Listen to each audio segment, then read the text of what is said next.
All of the grappling arts out there, they have moves, but they don't have a clear and coherent system that takes you from beginning through the middle to the end of a fight. Jiu Jitsu does. There's a sense in which a fighter gets ready for the next fight.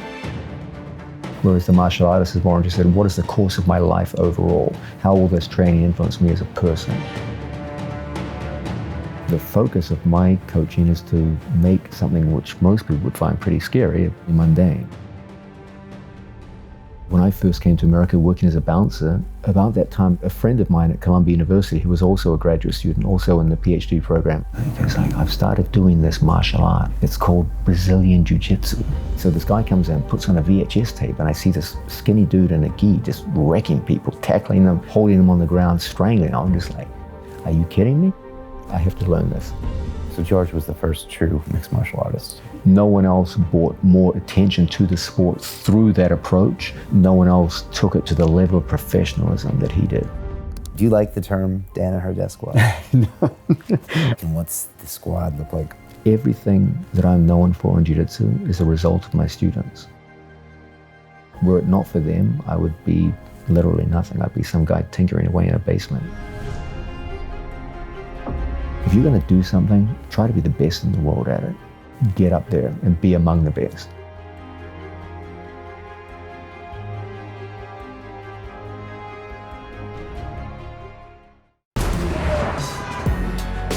New York City is a great city. Every block, every neighborhood is different. Such a powerful environment. It's a town, I think, where there's so much opportunity. There's also a lot of pressure. It says you either make it or we're going to go on to the next person. New York has a mystique that tends to draw the most talented people in the United States and indeed the world to it.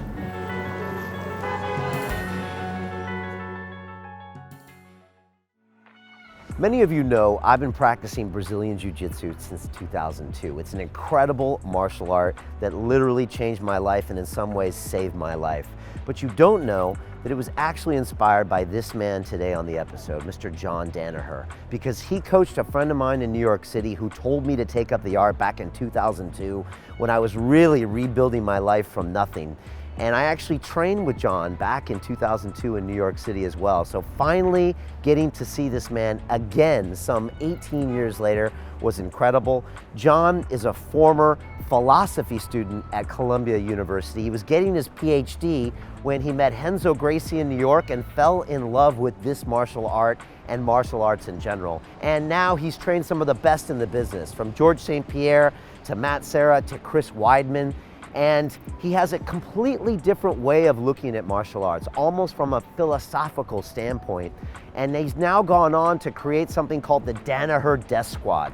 These are a small elite group of fighters which focused on leg locks, the bottom half of the body that was ignored for so many years in jiu-jitsu. And he's created these beasts, these savages like Gordon Ryan, Nicky Ryan, Gary Tonin, and Nick Rodriguez. They go in there and submit everybody in their trail. And once you sit down and listen to John, you will see why. It's a philosophy of martial arts. I so much treasured this time with John. I think we spoke for almost 3 hours. This man is an incredible guy, a peaceful guy, the spirit of Bushido, it's all in there. And we are really just honored to have this man on this planet teaching martial arts. So sit back, watch this entire thing, pick up jiu-jitsu if this intrigues you. And now I leave you, Mr. John Danaher. This is London Real. I am Brian Rose. My guest today is John Danaher, the renowned Brazilian Jiu-Jitsu black belt and instructor at Renzo Gracie's Academy here in New York City. While studying for your PhD in philosophy at Columbia University, you became fascinated with Brazilian Jiu-Jitsu while working nights as a club bouncer. You've gone on to teach and train some of the biggest names in MMA, such as George Saint Pierre, Chris Weidman, and Matt Serra. You're the founder of the Danaher Death Squad, an elite group of Brazilian Jiu-Jitsu specialists, including Gordon Ryan, Nick Rodriguez, Gary Tonin, and Nicky Ryan. Today, your squad tours the world, dominating professional competitions, armed with your unique teaching style and leg lock systems. John, welcome to London Real in New York City. My pleasure. Nice to be here. Great having you here. I guess I wanted to start off, you just got back from Las Vegas, I think. And It was actually Texas. it was Texas. Yeah. Oh yeah, it was Houston, wasn't it? And you had Caitlin, one of your students, fighting for a title fairly quick in her career, I think. Yeah, she's been fighting at amateur level for a very long time. She hasn't worked with me for very long, but she's had many coaches over the course of her career, and started coming in for grappling classes. And I've only been in her corner twice, but she began, I believe, quite a long time ago, fighting in the local New Jersey, New York scene. And she's been in the UFC now for quite a while too, mostly fighting on undercards. But she's just been one of those very consistent performers who just worked and worked and worked. No one really took much notice for a long period of time, and then suddenly she was fighting for a title. So she's had an impressive career. What's that like to go, I mean, you've done this many times with George Saint Pierre and Chris Weidman, and what's that whole process like when you go to the UFC event and you're in the back room in the corner? Are there butterflies? Do you get used to it? Do you have a process? Yeah, for the coaches, there's not really much in the way of butterflies, since we're not the ones in danger. How the athletes react to it is very, very different. And you see every extreme, from some people who look like they're going for a walk in the park to other people who look like they're getting ready for, a fight to the death. Caitlin is very much the more relaxed, laid-back approach, which is one that I personally favor a lot. I prefer to see athletes treat even the most extreme forms of competition in the most laid-back way possible. I often talk to my athletes about the idea that the ideal is for them to go out into the biggest fight of their life feeling like it's nothing more than another day of sparring in the gym, as though there's nothing exceptional about it. When you look at a professional athlete going into a fight, there's the athlete gets pulled in different directions by different people. The promoters of the event want the athlete to go out thinking this is literally the biggest event of their lives. Like, this is something super normal, which is going to define who they are for the rest of their lives. That's the atmosphere they want. Because they think that will get the best? Yeah, that's going to get people pumped up, full of adrenaline, who they're going to come out and bam, first, early knockouts, early submissions. What the promoters are looking for are those precious and very elusive what the fuck moments, where the audience just looks out and goes like, what the fuck just happened? Like, something crazy just happened, but they'll never forget for the rest of their lives. Just burns it in. Yeah, that's what they want. Right. Now, and they want the trash talking, hopefully, before. Yeah, that just builds it up and makes it even better. Right. So they're looking for a spectator event, but what's the athlete looking for? Victory. Yeah. Okay, so one guy wants a spectacle, the other guy just wants victory. Now, victory can come in many different guises, but the safest ones are the lowest risk methods. So the athlete looks for the lowest risk method of victory, whereas the promoter wants the highest risk. And so they get pulled in two different directions between what the promoter wants on the one hand and what the athlete wants on the other. Now, of course, the coaches go with the athlete. And so somewhere in the middle, you find the compromise that which actually works out. And my thing as a coach is always to downplay the situation, to get athletes thinking, there's nothing exceptional about this. This is just another day at the office for you. The only difference is there's some silly lights and some people in an audience watching you that you don't even know and you won't even see once the lights go on. It's just a cage, just like the one in the gym, same dimensions. There's a person across the cage who you probably haven't fought before in most cases, but all the movements, all the techniques, the strategy will be identical to what you do in the gym. So you get this divergent path between what the promoter wants, where this is something completely abnormal, something exceptional, versus what the athlete and the coaching staff push for. This is completely normal. This is what you do every day, and that's the split. And there's tension usually between those two, and yes. You have to just ride it out. Yeah. All right, so you're there to keep the athlete calm and make sure they focus on the win. In most cases. There are a few athletes who do better psychologically with that idea that this is something different, and they they want to rise to a different kind of occasion. But I think most people perform best when they're at their calmest and most relaxed. Think about something you do every day, driving a car. Do you drive better when your heart is pounding and you're nervous? I don't think most of us do. Most of us do our best work when we're pretty relaxed and pretty calm, and we feel we're doing the same thing that we do every day. Stress is it's a very, very interesting phenomenon. There's some ways in which physiological stress can improve performance, and there's many ways in which it can detract from performance. It's this double-edged sword, which it can do great things for us, and it can do great damage to us. And trying to find that right path between being too relaxed for a fight, where you're just not effective, versus too amped up and becoming clumsy, short of breath, lacking dexterity in your movements, getting tunnel vision. These are all problems that athletes have to deal with. Yeah. And somewhere you've got to find the right compromise between physical excitement and alertness and the destructive side of getting too hyped up for a fight, where you get into adrenaline dumps and tunnel vision, etc. Can you condition your fighters for those experiences, or is it very hard? I think the best thing is just experience. You try to get them in there and doing the right thing every time. There are some things you can do for less experienced fighters in terms of building small routines that they go through in the training gym every time they go out to train, and then taking those same routines and employing them before they go out to fight.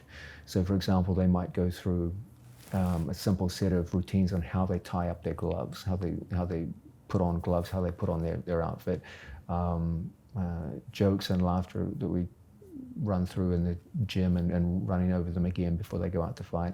Small psychological cues that create a routine in one place which is familiar, and taking those same routines and employing them in another place which is unfamiliar, so that you take the familiarity of the gym and take it to a new area and hopefully calm the person down in that way. What about visualization? I think visualization is a very vague term. It tends to get thrown around like it's an antidote to all problems. To be honest, I've always found once the referee tells you to go forward and fight, all the more esoteric elements of visualization, meditation, and all these things tend to go out the window.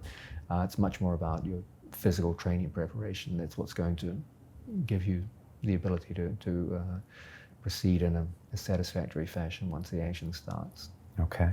Your Instagram description said living in the spirit of Kaizen, and I was wondering why you have that up there, and is that something you always thought about? Yes. I'm a huge believer in the idea of small progressive movements towards goals. If you look at the course of an average day that we all go through, every so often, maybe 2 or 3 times in your life, there's one day which changes the direction of your life. But the vast majority of our days are unexceptional.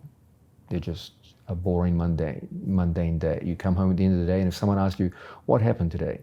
You would literally have to think back and be like, I'm not sure. That's probably a description of 95% of our days. So there's a chance in which you could drift through your life where only about 1 to 5% of your days have any real meaning, and that 95% of your life was a waste of time. And that's a tragedy. So we have to be very, very set on this idea that we have to maximize the use of all of our days if we're going to amount to anything in life. And that means at the end of every day, there has to be a concerted look on your part. What was the most significant thing that happened to me today, and how will it influence my life tomorrow? And if we can do this, your days become progressive. Most people live day to day where the events of yesterday have no bearing on the events of today, and the events of today have no bearing on the events of tomorrow. And this means your life will simply run in a flat line. until the day you die. But if we make a concerted effort to build one day upon another, even if it's just a very small thing, and in most cases it will be a small thing. It's rare that we have a day where something monumental happens. Most days are not monumental, they're mundane. So on every one of these mundane days, we have to take one small little gem that happened. It may not be very big, something small, and add that to your performance tomorrow. And if we can do this over 10 years, something truly remarkable can happen.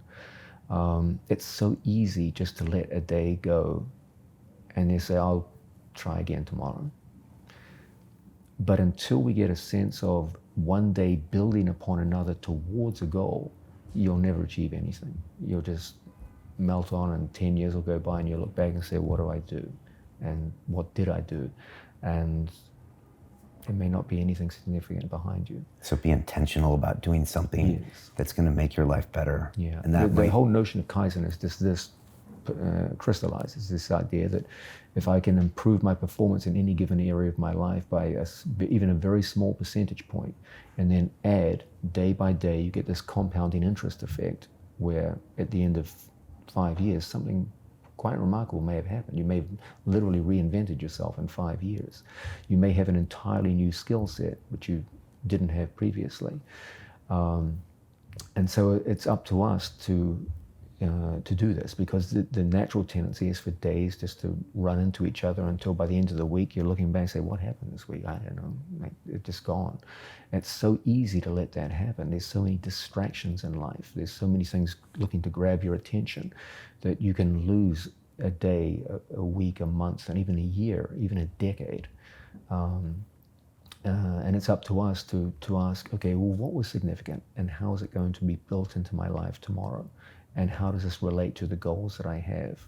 And if you can do this, this is the basic idea behind Kaizen. And you can do remarkable things, and you can reinvent yourself many times over the period of your life. It's my belief that it takes around 5 years of full-time training to develop world-class skills in most athletic endeavors. There are many, many examples of people beginning training and somewhere between 5 to 7 years after the onset of their training, competing at the highest levels of their given sport and getting within the top 5 athletes in the world. There are many, many examples of this. That's a clear signal that it takes around 5 to 7 years of full-time training to get to world-class level in sports. You could extend that into other areas of life. You can become, in the same time it takes you to win an Olympic bronze medal, you could have become an outstanding day trader. So think about it, 5 years is not a long time. That means we all have within us this ability to reinvent ourselves many times in the course of our life. If you start off at 20 years old, there's a lot of opportunities for you to change and adapt over the course of your life. If you're intentional every day. If you're Does that mean getting uncomfortable or doing something fearful? To be honest, I'm not going to say these things don't have value, but there's not really a need to go out there and do things that you're terrified of. Right? Most of it works on a pretty mundane level, where you just identify goals and you say, okay, what is required for me to get to those goals?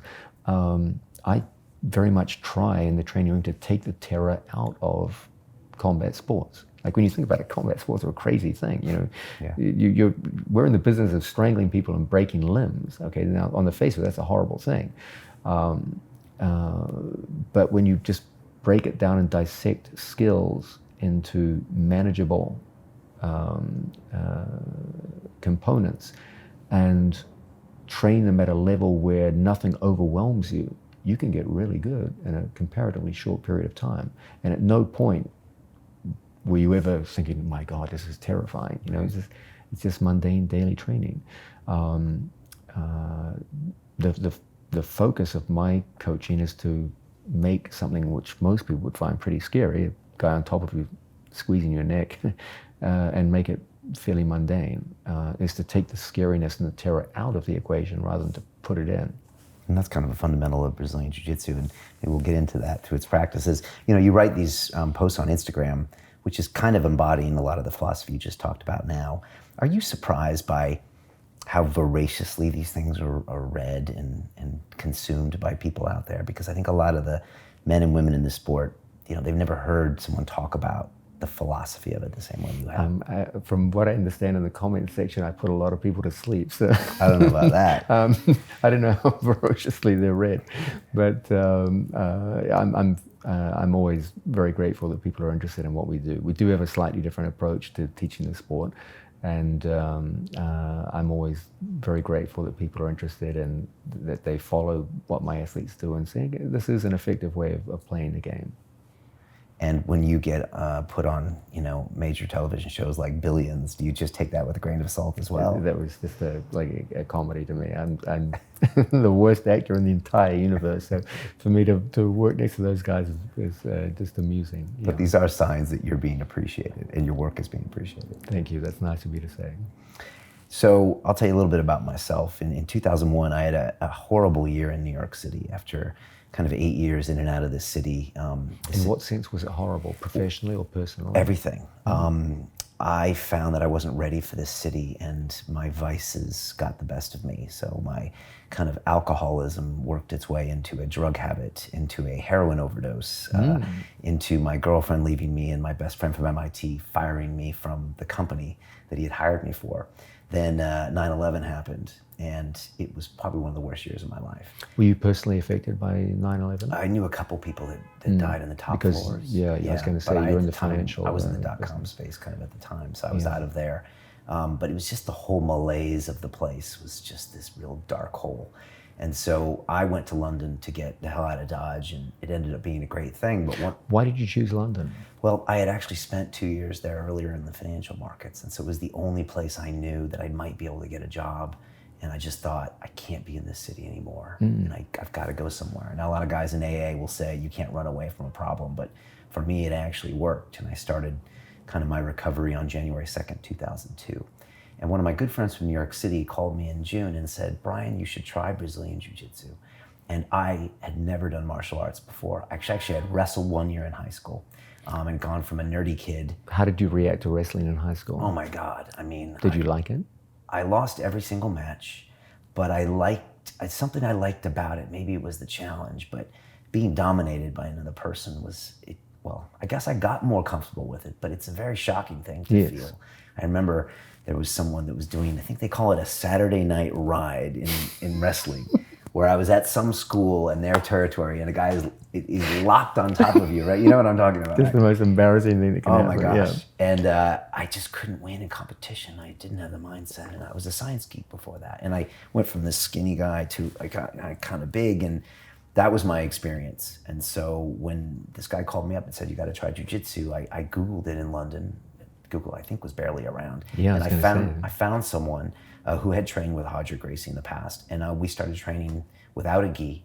And now, not only did you start training with the greatest jiu-jitsu player of all time, but given the timeline, you started when Roger started, because Roger had only just left for London at that time. Right. So you, not only did you train with Roger Gracie, but you were probably one of his first students at that point. Yeah, well, I trained with someone who I actually helped him set up, build the studio, I think, there. We trained at a gym called the Third Space, which I think Mauricio, his father, used to train at. Because his father had been there before Roger. Yeah. And so I was training there, and I found a South African guy who knew him, and we just There's always a South African guy right? in London. There's always a Kiwi, an Australian, and a South African guy. You can just guarantee it. London has never changed. Yeah. Oh, it's so true. And it completely transformed my life. I was trying to get my life together. I was coming off the drugs, but I didn't have anything to focus on.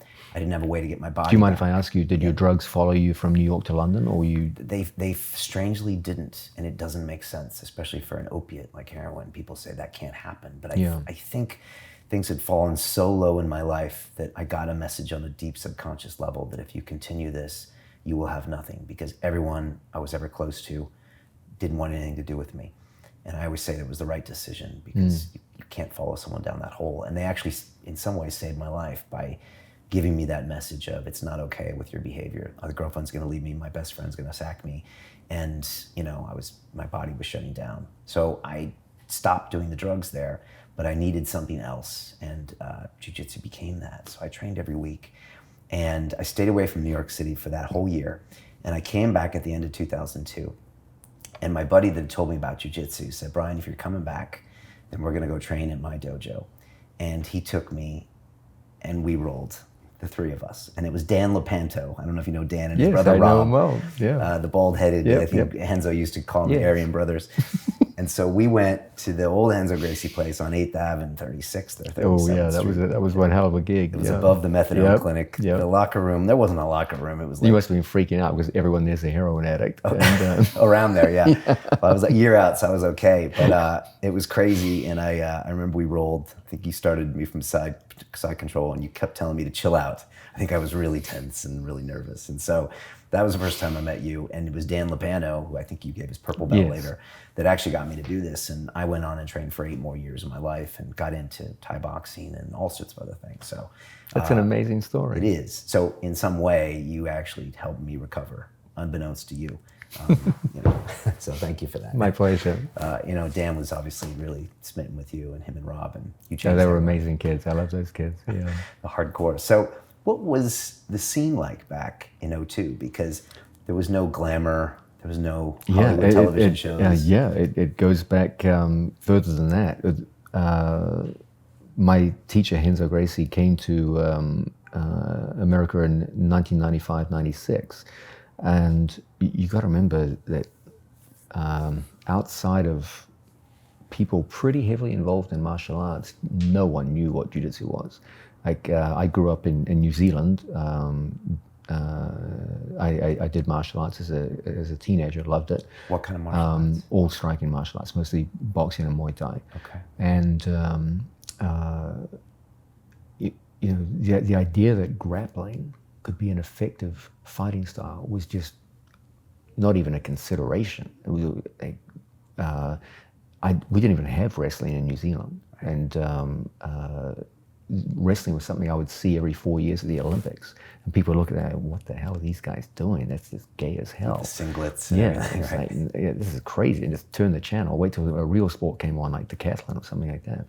And it's also not manly to fight down that way. It was all stand. Stand If back. someone went down, they stood up and you fought again. Very Queensberry. And, and it was all Marquis of Queensberry. And there was judo, but judo was not a strong martial art in New Zealand at all. And it was always seen as like a sport that wouldn't work in a fight. A judo guy grabbed you, just knock him out, it'd be easy. And so there was this very dismissive attitude that ran not just in New Zealand, but I believe across pretty much most of the world, that when it came to fighting, it was all about striking. Like when I grew up in the 80s, there was no doubt whatsoever that the greatest fighter in the world was Mike Tyson.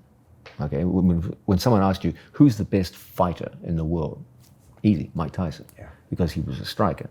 If someone had told you that there were a group of dudes living in Brazil somewhere who would have a pretty good chance of beating him, and in a way which might be kind of embarrassing for even Mike Tyson, you would have just laughed. Were they going to tackle him, hold him down? Are you kidding me? I would have laughed at you. And when I first came to America working as a bouncer, I started working with wrestlers and judo players. They weren't all wrestlers and judo players, but some of them were. And I noticed very quickly that they were extremely effective in fighting. And this was a big shock to me. I said, man, these guys are good. They can control the situation. Yeah, absolutely. We had to, hit people, and the cops would come in, people would be bleeding, and my hands would be busted. I had to go and teach at Columbia with broken hands. It's crazy. So why were you working door? Was this the adventurous side of Danaher? I had a full financial scholarship when I arrived at Columbia, and I think I blew it on booze and women in like 2 weeks. So there was time for me to get a job. One night I was working down Amsterdam Avenue, and I saw an older gentleman being beaten quite soundly by a much younger, larger, more aggressive young guy. And I thought to myself, it's terrible. No one's helping this guy. And this big thug, young thug, is manhandling this older gentleman. So I ran up, I grabbed the young guy and picked him up and threw him down the street and shoved him down towards, down the avenue. And I came back, and the old guy gets up and thanks me, he goes, who are you? And I said, I'm I'm John from New Zealand. And he goes, you want a job? And I go, sure. And he goes, why don't you work at my nightclub? He was the owner of the club.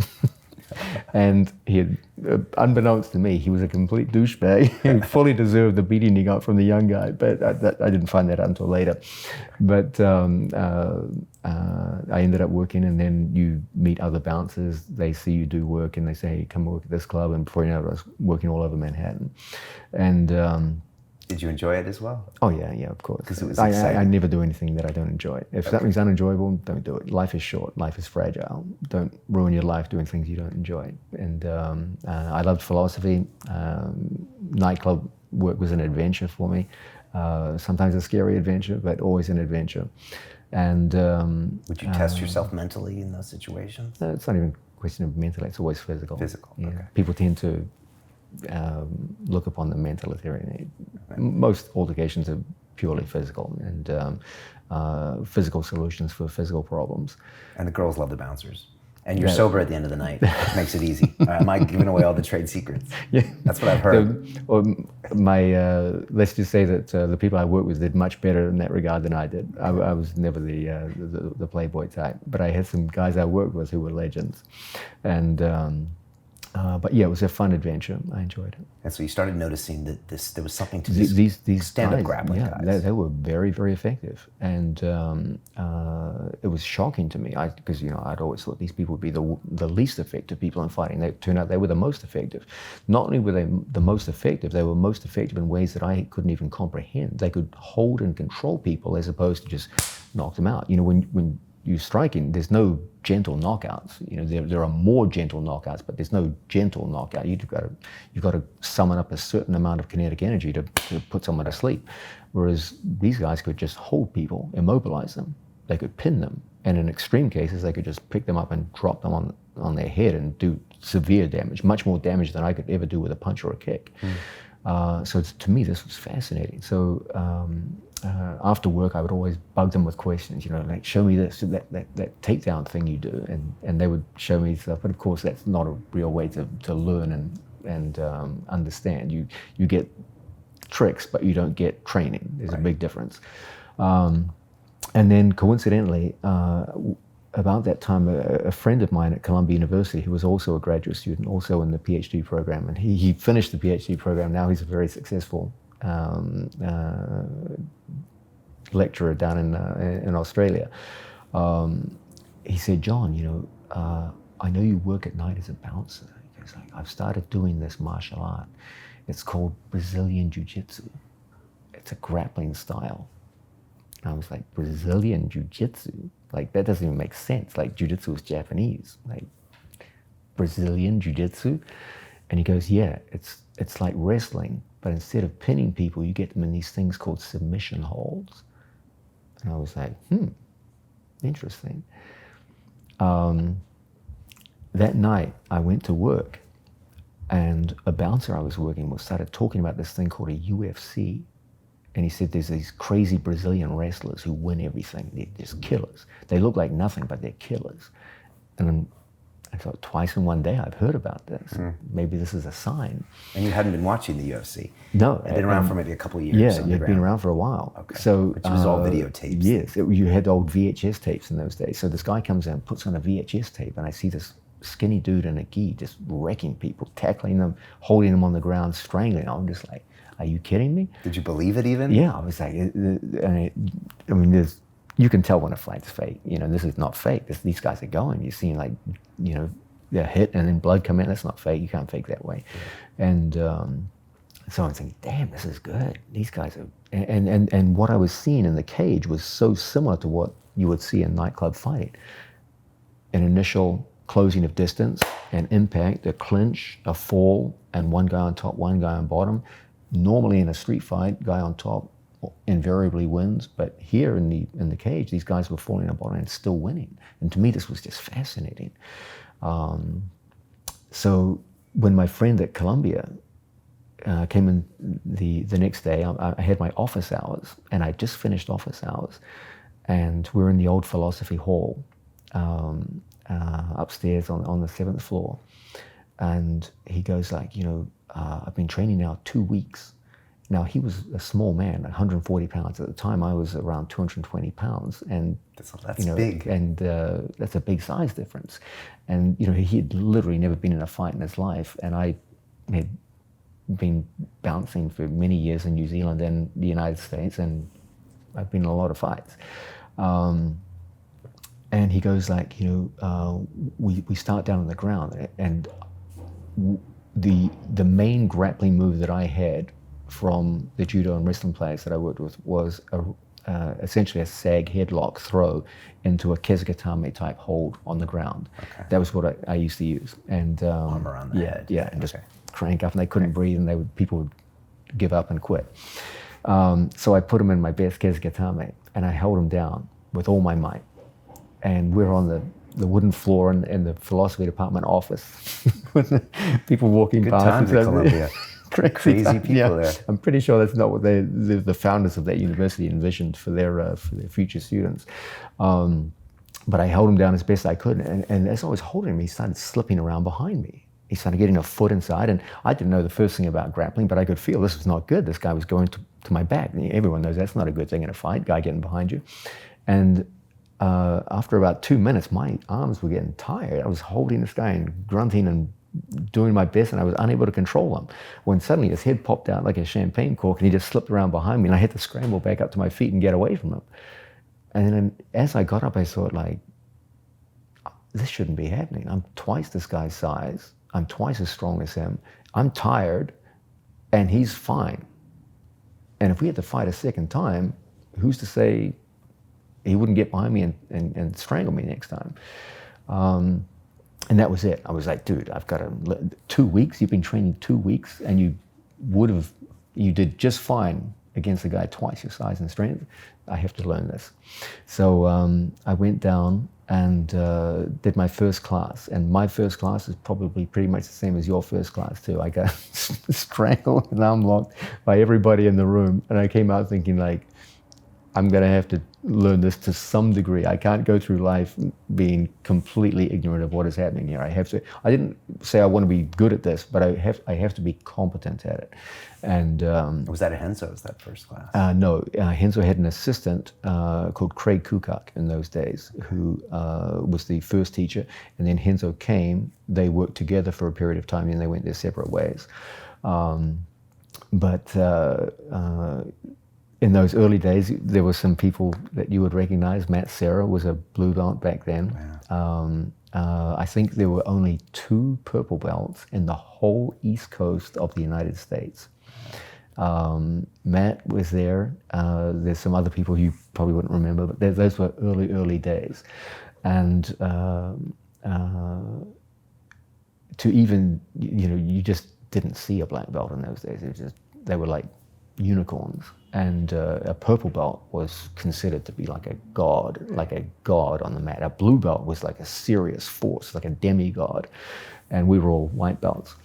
And so I started learning, and it was a fascinating sport. My first ambitions were just to get competent at the sport and help me for bouncing.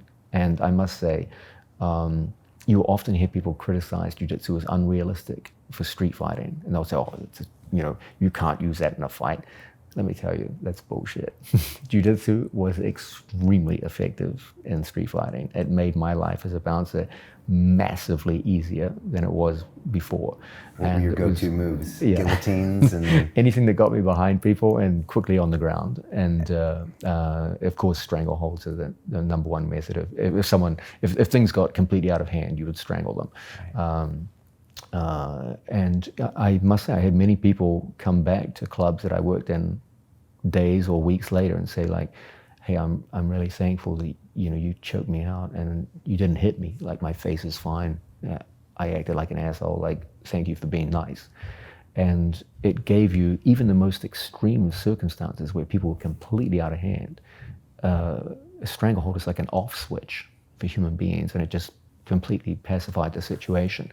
Of course, in most situations, you didn't have to strangle people. You just pin them or immobilize them. And most people don't really want to fight that badly.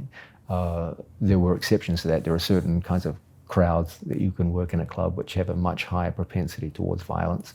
But your average Joe is really looking to blow off some steam in a fight. And you don't have to go all the way to strangling them unconscious. But there are a few cases where this has to be done. And the result is bloodless. Even someone who under normal circumstances is probably severely beaten by bouncers can just be completely pacified with a stranglehold and the situation taken down and made manageable. So yeah, Jiu-Jitsu was a remarkably effective thing. So you were hooked? Yeah, absolutely. But still hooked in a very superficial way. Yeah. Okay, it was something which has made my life much easier, but my ambition in life was still to be a university professor who happened to be a bouncer during his graduate school years. So I just saw Jiu-Jitsu as like this fascinating, fun activity that made my life significantly easier. And that started to change when a number of factors came in. First, Renzo Gracie wanted to write a book on Jiu-Jitsu. And I think at the time, this is around 1998, 1999, I think I was like either a blue or purple belt, I can't remember which. And Renzo said, I want to write a book on Jiu-Jitsu. John, can you write it for me? And I was like, dude, I'm a blue belt. Like, yeah, how am I going to write a book about Jiu-Jitsu? And he said, well, you're the only guy in college. Yeah, he goes, you're the only one that can write. So I'm like, okay. So Renzo said, come to class more, I'll teach you more. So I would come down to class much more often. As soon as I was done teaching at Columbia, I would come down. Then I would have to go out and bounce at night and until 4 a.m, and then go and teach at Columbia. It was like this crazy cycle. Wow. And Renzo really took me under his wing, and he's a superb teacher, by the way. He never gets credit for his teaching ability. People see Renzo as a very charismatic guy, but he's a damn good teacher, damn good. How would you describe Renzo? One of the most affable, charismatic human beings I ever met. If Renzo wanted to be a politician, he would have he would have won every election he was ever in by a freaking landslide. And game for a fight, yeah, and willing to put it on the line in the street and in the ring. That too, yeah. Which is a credible combination. Yeah, you don't see that very often, like fighter and charismatic leader. You don't. Yeah. That's a very, very rare combination. And fought fighting champions. Yeah. He fought always way above his weight, like crazy. Like he should have been fighting at 145 his whole career. That's his actual weight, but he always fought at like middleweight. You crazy?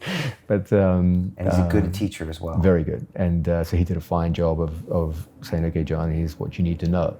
And because the classic Brazilian Jiu-Jitsu teaching isn't always highly regarded. Like I went down to Gracie Barra in Rio, and it's like, you run around the mat, I'm going to show you a move, go spar. I mean, it's not known for a specific curriculum, which I know later, changed with what you were doing and, the guys in Torrance, California. That's definitely an issue, yeah. Is that kind of a decent way to describe the way? It was, the methodologies of teaching are pretty primitive. Right. The transfer of knowledge wasn't the best. Especially in those days. Right. The knowledge itself was incredible, but only held probably by some very high-level black belts. And the assumption in most schools was that the people who were very good got special attention, and everyone else just came in and learned a move a day. Okay. And for most people, that's fine. You learn a move a day, you do that for a year, you'll beat any regular Joe in a fight. No questions asked. Kaizen, and a small-scale Kaizen. And so I started learning a lot more, and I began writing. I wrote Renzo's original book basically in nightclubs. I'd be bouncing all night, and I would have pen and pad with me, and in between fighting people, I'd be writing ideas, and then I would transcribe them on a typewriter, and then send completed documents to California, where the editors would start to put together the book. So my knowledge was starting to increase about this time, and my interest started to increase. And a short time after that, Renzo started saying, "Listen, John, I'm fighting a lot, and my students, Matt Serra, Ricardo Almeida, and Rodrigo Gracie are leaving. They're going to open their own schools. You're going to have to teach." And I was like, okay, I'm nowhere near as good as any one of those three guys. They were the guys who taught me, and all three of them were world champions. And I was like, Renzo, I'm not qualified to teach, man. And he's got, you got to do it. There's no one else. So could you say no to him at that point or not? Oh yeah, of course you can always say no. But I mean, but I wouldn't, because he's a friend, you know. And I was just like, whoa, I got to get better. Like this is, I can't. I would be so humiliated if the quality of the school went from here to here on my watch. Like, you know, people were used to, like, you know, Matt Serra, he's a legend, like Ricardo Almeida, Rodrigo Gracie. Like, these are, at that time, they were winning ADCC, they were the best there was. And I imagine if the school that I was a part of just dropped in quality, because now, oh yeah, Danaher is teaching. Like, great.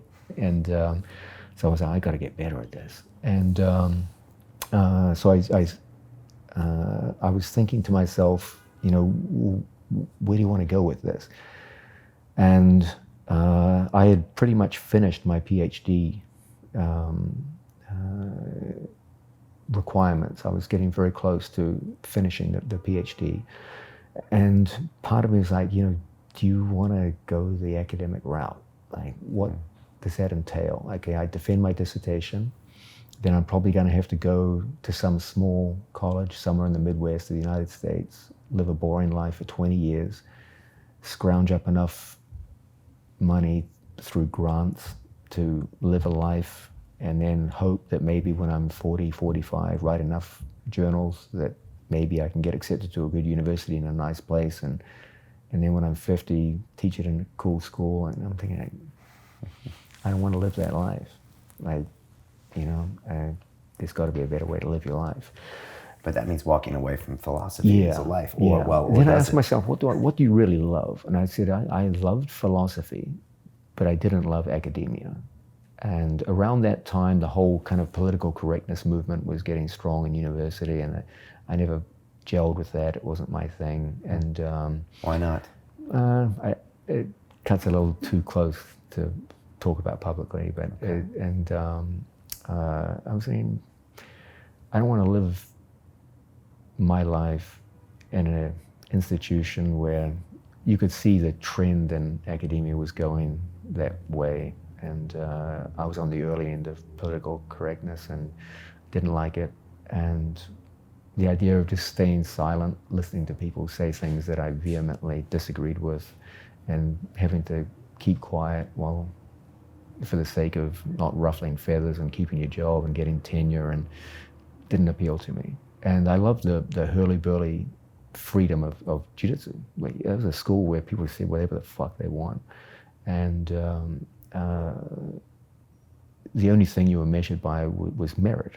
It was just how good were you on the mat. And you could have every kind of defect, but if you were good on the mat, you could be forgiven. And the bonds of friendship there were much more real and genuine than they were in the academic lifestyle. And then the deciding factor was around that time, a young Canadian came in to train. His name was George Saint Pierre. And he didn't speak much English at that time. And came in and he started doing a few introductory classes that I was teaching. And one day he said, I'm fighting in these local competitions in Canada. He showed me some videotape, VHS, of his fights, and I was like, this kid's really doing some amazing work. Like, now, you must understand that MMA was changing around this time. When I first started, Jiu Jitsu was the king of mixed martial arts. It wasn't even called MMA, it was called Vale Tudo or NHB. And Jiu Jitsu was the undisputed king. Yeah, dominated all the UFCs, the early ones. Yeah, absolutely. I remember, around the early UFCs, you could tell who would win by the introductions. Whenever they said grappler, you're like, oh, he's got to win. And if it was two grapplers, then you always knew it was the jiu-jitsu guy. And if you guessed along those lines, you'd be right in like 95% of cases. So things started to change when the skills of grappling got more widely disseminated, and then suddenly striking became more important. And in particular, American wrestlers started coming in large numbers, and they'd learned enough jiu-jitsu to shut down jiu-jitsu and control where the fight took place. And then kickboxers started to learn enough takedown defense and enough submission defense that they could bring the techniques of kickboxing in. And so you had these weird cycles where jiu-jitsu started as king and then went down. Wrestling came in, became king, and then ground and pound. And then kickboxing came in and became king. And there were these cycles of which martial art is best. But all that was leading towards this idea that the real truth wasn't that any one martial art was king, but rather that the skills of all the martial arts synthesized would be king. And that there would be a day in the future where we really stopped talking about style versus style and started talking about athlete versus athlete. And I remember looking at this VHS of George Saint Pierre and saying, that's exactly what this kid is. This kid's the future. Like, he's not a jiu-jitsu player, he's not a wrestler, he's not a kickboxer. He's the average of those three things. And I remember just going home that night, working in a club, saying, this kid's doing something really, really interesting. He's the face of a new kind of martial art. Like, mixed martial arts is different from its components, and something revolutionary is happening here. What year is this, roughly? This is early 2000s. 2002 or something. Yeah. The book hadn't come out yet. That was 2003. No, I believe it was published in 2003. I could be wrong about that, but I believe so. Yeah. And that felt exciting. And so people know you were never going to compete yourself. Yes. Because you injured your knee. There's a bunch of reasons. I'm not the most competitive person in the world, and I actually have a crippled leg. I'm sitting now, so you can't see that, but I have a crippled leg, which means I could always do well in the gym with other people, provided it was kept within certain constraints. But if it was like hard, aggressive, standing wrestling, that would have been a problem. Against untrained people in street fighting, it's not a problem because they have no real skills. Right. But it would have been a problem to train day in, day out for years at a time. And the way I looked at it was pretty simple. If you're going to do something, try to be the best in the world at it. And what I felt was that I genuinely believed that as someone who started jiu-jitsu very late, at 28 with a crippled leg, it's unlikely you're going to be the best athlete in the world. But I did believe I could be the best coach in the world. Or at least get up there and be among the best. And a great coach needs a great student. And I had some advantages too. I came from a very strong academic background. I was blessed to have brilliant people teach me throughout my time in academia. I have the effect of my brother Peter, who's a brilliant academic himself now. He was a huge influence on me as a child. So I had people push me towards the idea of a strong academic mindset from an early age. And what I saw with jiu-jitsu was there was unlimited potential, but it was somewhat blocked by poor teaching methodologies. And that if someone could combine good teaching methodologies with the inherent potential of jiu-jitsu, something remarkable could happen. And I saw myself as, maybe I've been put in this position. You're a cripple, you started way too late, but you've got some advantages from earlier in your life, and maybe you can do something significant this route. And that was always how I felt. In addition, I've always felt that the greatest times of joy in my life always came from helping other people get to their goals rather than any goals that I might have achieved in my own life. I always felt that. Like there was a stronger sense of I've done something good at helping someone else get to a goal rather than getting to my own goals. And that's, I think, an important thing for a coach. That an athlete, by the very nature of its sport, by the very nature of the life that they've chosen, has to be a selfish person. If you want to be a great athlete, you have to be a selfish person. You have to be. There's no other way. But the only way for a coach to become great is to be a giving person. You have to get someone else to their goals. And so the coaching mindset and the athlete mindset are very, very different. And so I said, why don't you just focus on this one? I think you can be good at this. And I've been blessed through my life to have many very, very talented students. I think this was a huge advantage of me living in New York. I do believe that New York has a mystique that tends to draw the most talented people in the United States and indeed the world to it. I've never been to any other city, apologies to London, which has such a magnetic effect on drawing in talent as New York. And that's reflected in my students. I've been blessed with great students over the years. But George came to you. Yes. Because he recognized Gracie Jiu Jitsu. He wanted to get stronger in Brazilian Jiu Jitsu.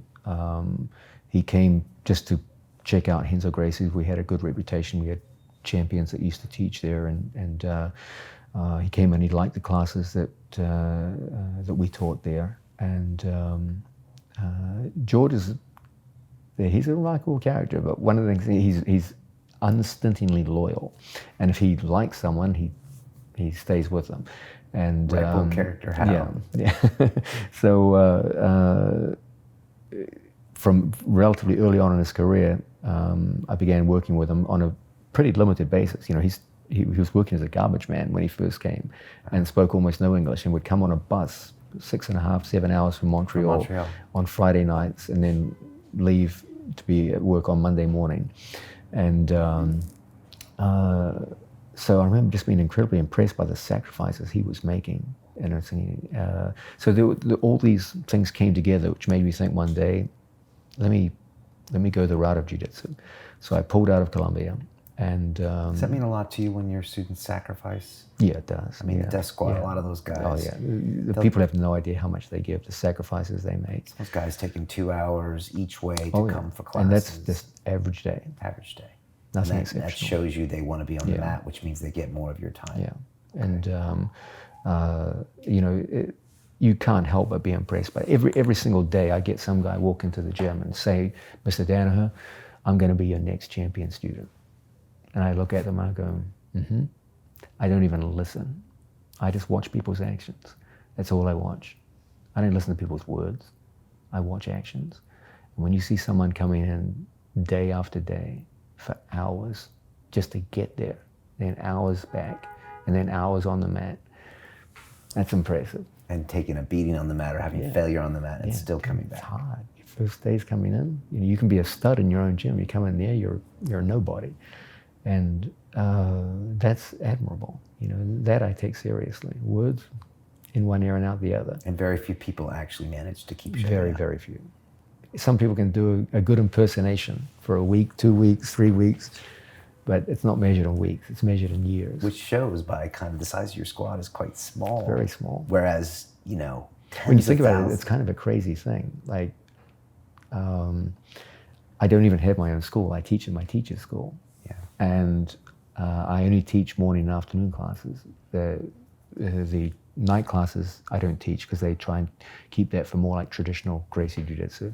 So really, the only people I have access to are people that don't really have jobs. They can come in the afternoon. Like regular people have to come at night because they have jobs and things like that. Right. So I tend to get a very bizarre group of people who come in. And in addition, I'm a guy who, in almost every case, takes people from beginner level to expert level. Most teams are not like that. Most teams are not really coaches at all. They're recruiting centers. They take people who are already champions and bring them in. They offer financial and medical benefits, et cetera, and they corral champions, and they call that a team. What's unique about what I did over the years is in almost every case, there were people who were unknown when I met them or just starting out. And I built them over time. Now that's a difficult process. it takes years, and you get a lot of casualties along the way. A lot of people leave. I'm a difficult person to get along with. I'm not a pleasant person to be around. That's what I hear. Yeah. You're pretty pleasant now. I'm on my best behavior. Okay. Are you like that? Are you like that teacher in that drum movie, Whiplash? It's just ruthless. I didn't see the movie. Okay. Yeah. But how are you hard on your students? I'm a perfectionist, and I'm also just, as a person, I'm cold. I'm just, like Renzo's like this warm, affable creature. People love him. He's charismatic. I'm the opposite, and I'm cold as ice, and I'm not personable. I'm weird to look at, and I'm this demanding, strange character who's always saying, you know, it's good but not good enough, and I have a very set idea about what's going to make someone a champion, and people get funneled into that, and some people don't like being funneled in, and there's, you know, they're like, John, I can't take this anymore, and I don't blame them. You know, it's a hard life, and it gets harder when the person who's guiding you is not always the easiest person to get along with. And so, yeah, you're right, there's a lot of casualties along the way. But you're willing to sacrifice your life for your students. I've seen your schedule. You're flying to Singapore with Gary and flying back the next day, going straight to the Blue Basement. You're flying out to LA for Abu Dhabi with Gordon and Nikki. You're flying back. I mean, your whole life is dedicated to your students. But they make so many sacrifices that what kind of person would I be if I didn't make similar sacrifices back for them? There's a sense in which I'm rather unusual in Jiu-Jitsu insofar as the only credibility I have comes from my students. I have zero accomplishments on my part. I haven't even competed even once, not even once. So I have zero accomplishments. Everything that I'm known for in Jiu-Jitsu is a result of my students. Were it not for them, I would be literally nothing. I'd be some guy tinkering away in a basement at Renzo's. So I owe my students everything, and I live my life that way. That still doesn't make your dedication any less exceptional. Quickly, with George Saint Pierre, what did you learn from teaching him for so many years, and what did George show you, and what did you both create? That's a great question. The great lesson of George Saint Pierre's career is this: more important than any fighting techniques that you employ is the integration of those fighting techniques. George was never the best boxer. He was never the best wrestler. He was never the best jiu-jitsu guy. But he could integrate those techniques together better than anyone else. And at the end of the day, when it's time to fight, your ability to integrate techniques and switch to and fro between them counts for more than whatever perfection you've garnered in any one, two, or three of those techniques. You see this a lot in military history too. If you look at the development of warfare in the last 100 years, it's been very much towards the theory of combined arms, that nowadays you can't really separate the work of Air Force, Army, and Navy. It's more about the ability to use high-speed communications between all three branches of the military to get a desired result, rather than any one branch of the military. Combined arms is everything, and that's what gives America such ascendancy in the military realm today. We have greater ability to communicate between various units and to take various disparate units and make them work together in this combined fashion towards a common goal. And that's exactly what George Saint Pierre is. We saw him take down wrestlers. We saw him pop people with a jab that were better boxers than him. And that's because he could intimidate strikers with his takedowns. So he would throw off their striking game. Then with wrestlers, he could use setups to takedowns, which they never had. And so even though he wasn't the best wrestler, he fought many people with far greater wrestling credentials than him. They could never cover distance on him, but he could cover distance on them effortlessly. So every time they threw a punch, it was an opportunity for him to take them down. On the ground, he was never the best jiu-jitsu player, but he could integrate striking with grappling better than the best jiu-jitsu players could. Right. And so throw off the jiu-jitsu technique of jiu-jitsu champions without a problem, and punch in ways where they were going for a submission hold, he was punching on the ground. And so by switching back and forth between these things, he could throw off the rhythm of every fighter that he fought, regardless of their style. So that was the great lesson of George, this modern approach to combat, that integration of fighting technique was more important than the technique themselves. The first. Most people, when they think about what it takes to become a champion, they're talking about how am I going to refine technique, okay? And they say, okay, I need jiu-jitsu skills, I need wrestling skills, and I need striking skills, and let's work on the refining of technique. Now that's a valuable thing, and certainly not something you can ignore. But even more important than that, once you've got to a sufficient level in all of those disciplines, then it becomes more of a question of integration, okay? If you just keep piling away at perfection of techniques without integration, you tend to get diminishing returns upon your training time. There comes a certain point where you've got to switch the focus from perfection of technique to integration of technique. Think about it. Look at an armbar from guard, okay? Look at a double leg takedown. These are commonly seen techniques. If you get to a certain level, let's say on a score of 0 is the worst double leg in the world and 100 is the most perfect double leg in the world, you could invest a lifetime in trying to get to a skill level of 100. But if your opponent only requires a skill level of, say, 40 to be taken down, what's the point of getting a double leg all the way up to 60 or 70? You're not really getting any return on the investment at that point. You'd be better off learning how to integrate that double leg with another technique and switching the focus of your training to something else, and then focusing on integration rather than just continuing to work away at getting a better and better double leg, where it's at a point where it's already good enough to get the job done and it's not going to make any difference. At that point, you're wasting training time. You could be investing more wisely somewhere else.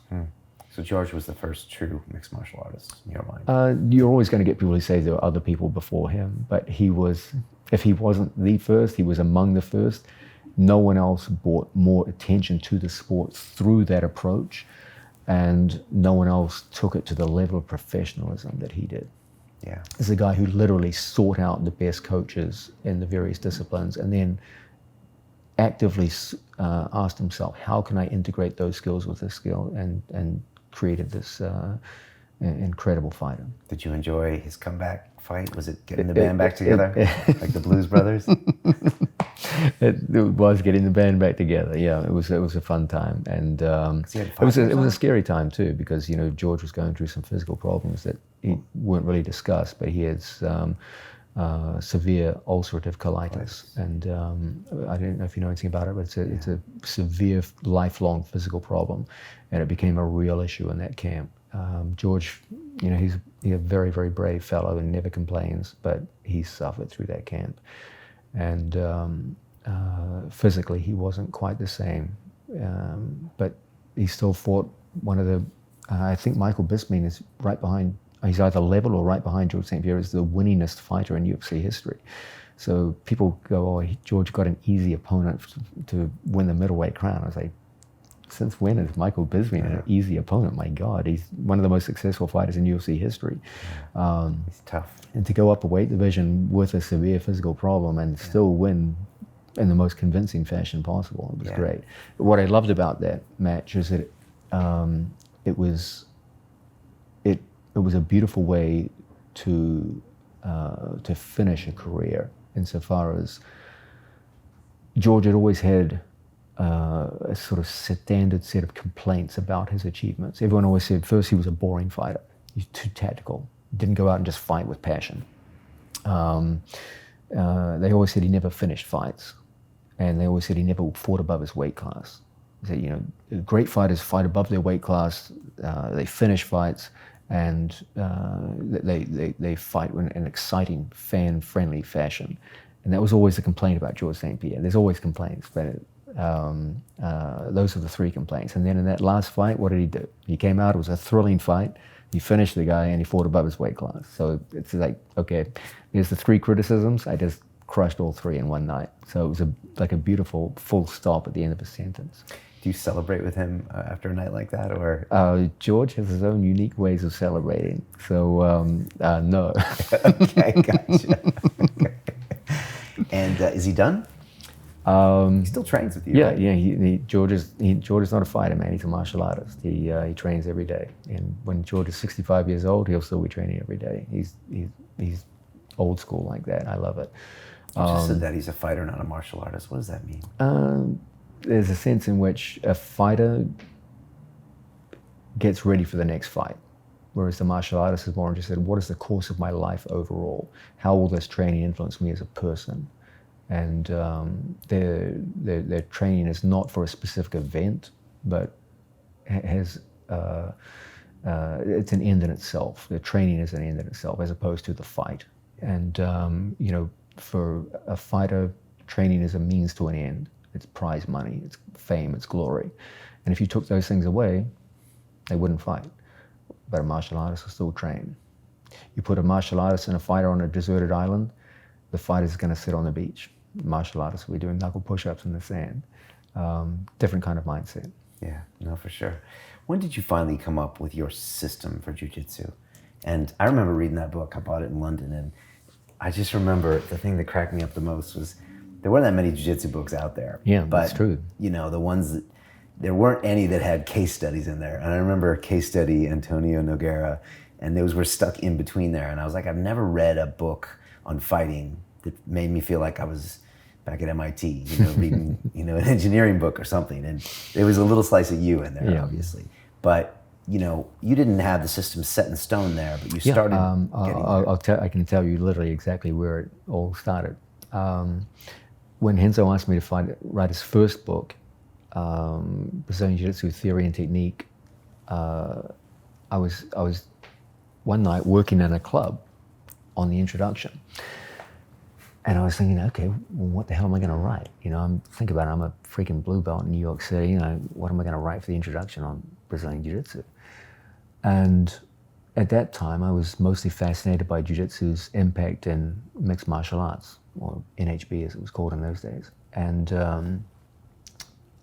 there was an obvious question here. Why was Jiu-Jitsu so successful in those early days? When mixed martial arts first started, there was like a 3-year period where Jiu-Jitsu just killed it. Every fight was victory by submission. And this was shocking for the world of martial arts. This was revolutionary because, as we discussed earlier, grappling wasn't even seen as a particularly effective form of fighting. And the idea that you could win fights on the ground was just like, are you kidding me? Like, it can't possibly happen. And it was happening right in front of everybody's eyes. It was shocking. And this obvious question came up like, okay, why was Jiu-Jitsu winning? What's the secret? And all the answers were things like, well, ground grappling, take them down. It's obvious. Is it? Think about it a little more deeply. Jiu-Jitsu is not the only grappling style with takedowns or fighting style with takedowns. Wrestlers had way better takedowns than we had. Yeah. Judo had way better takedowns than us. Yeah. Why weren't they winning everything? Like, well, submission holds.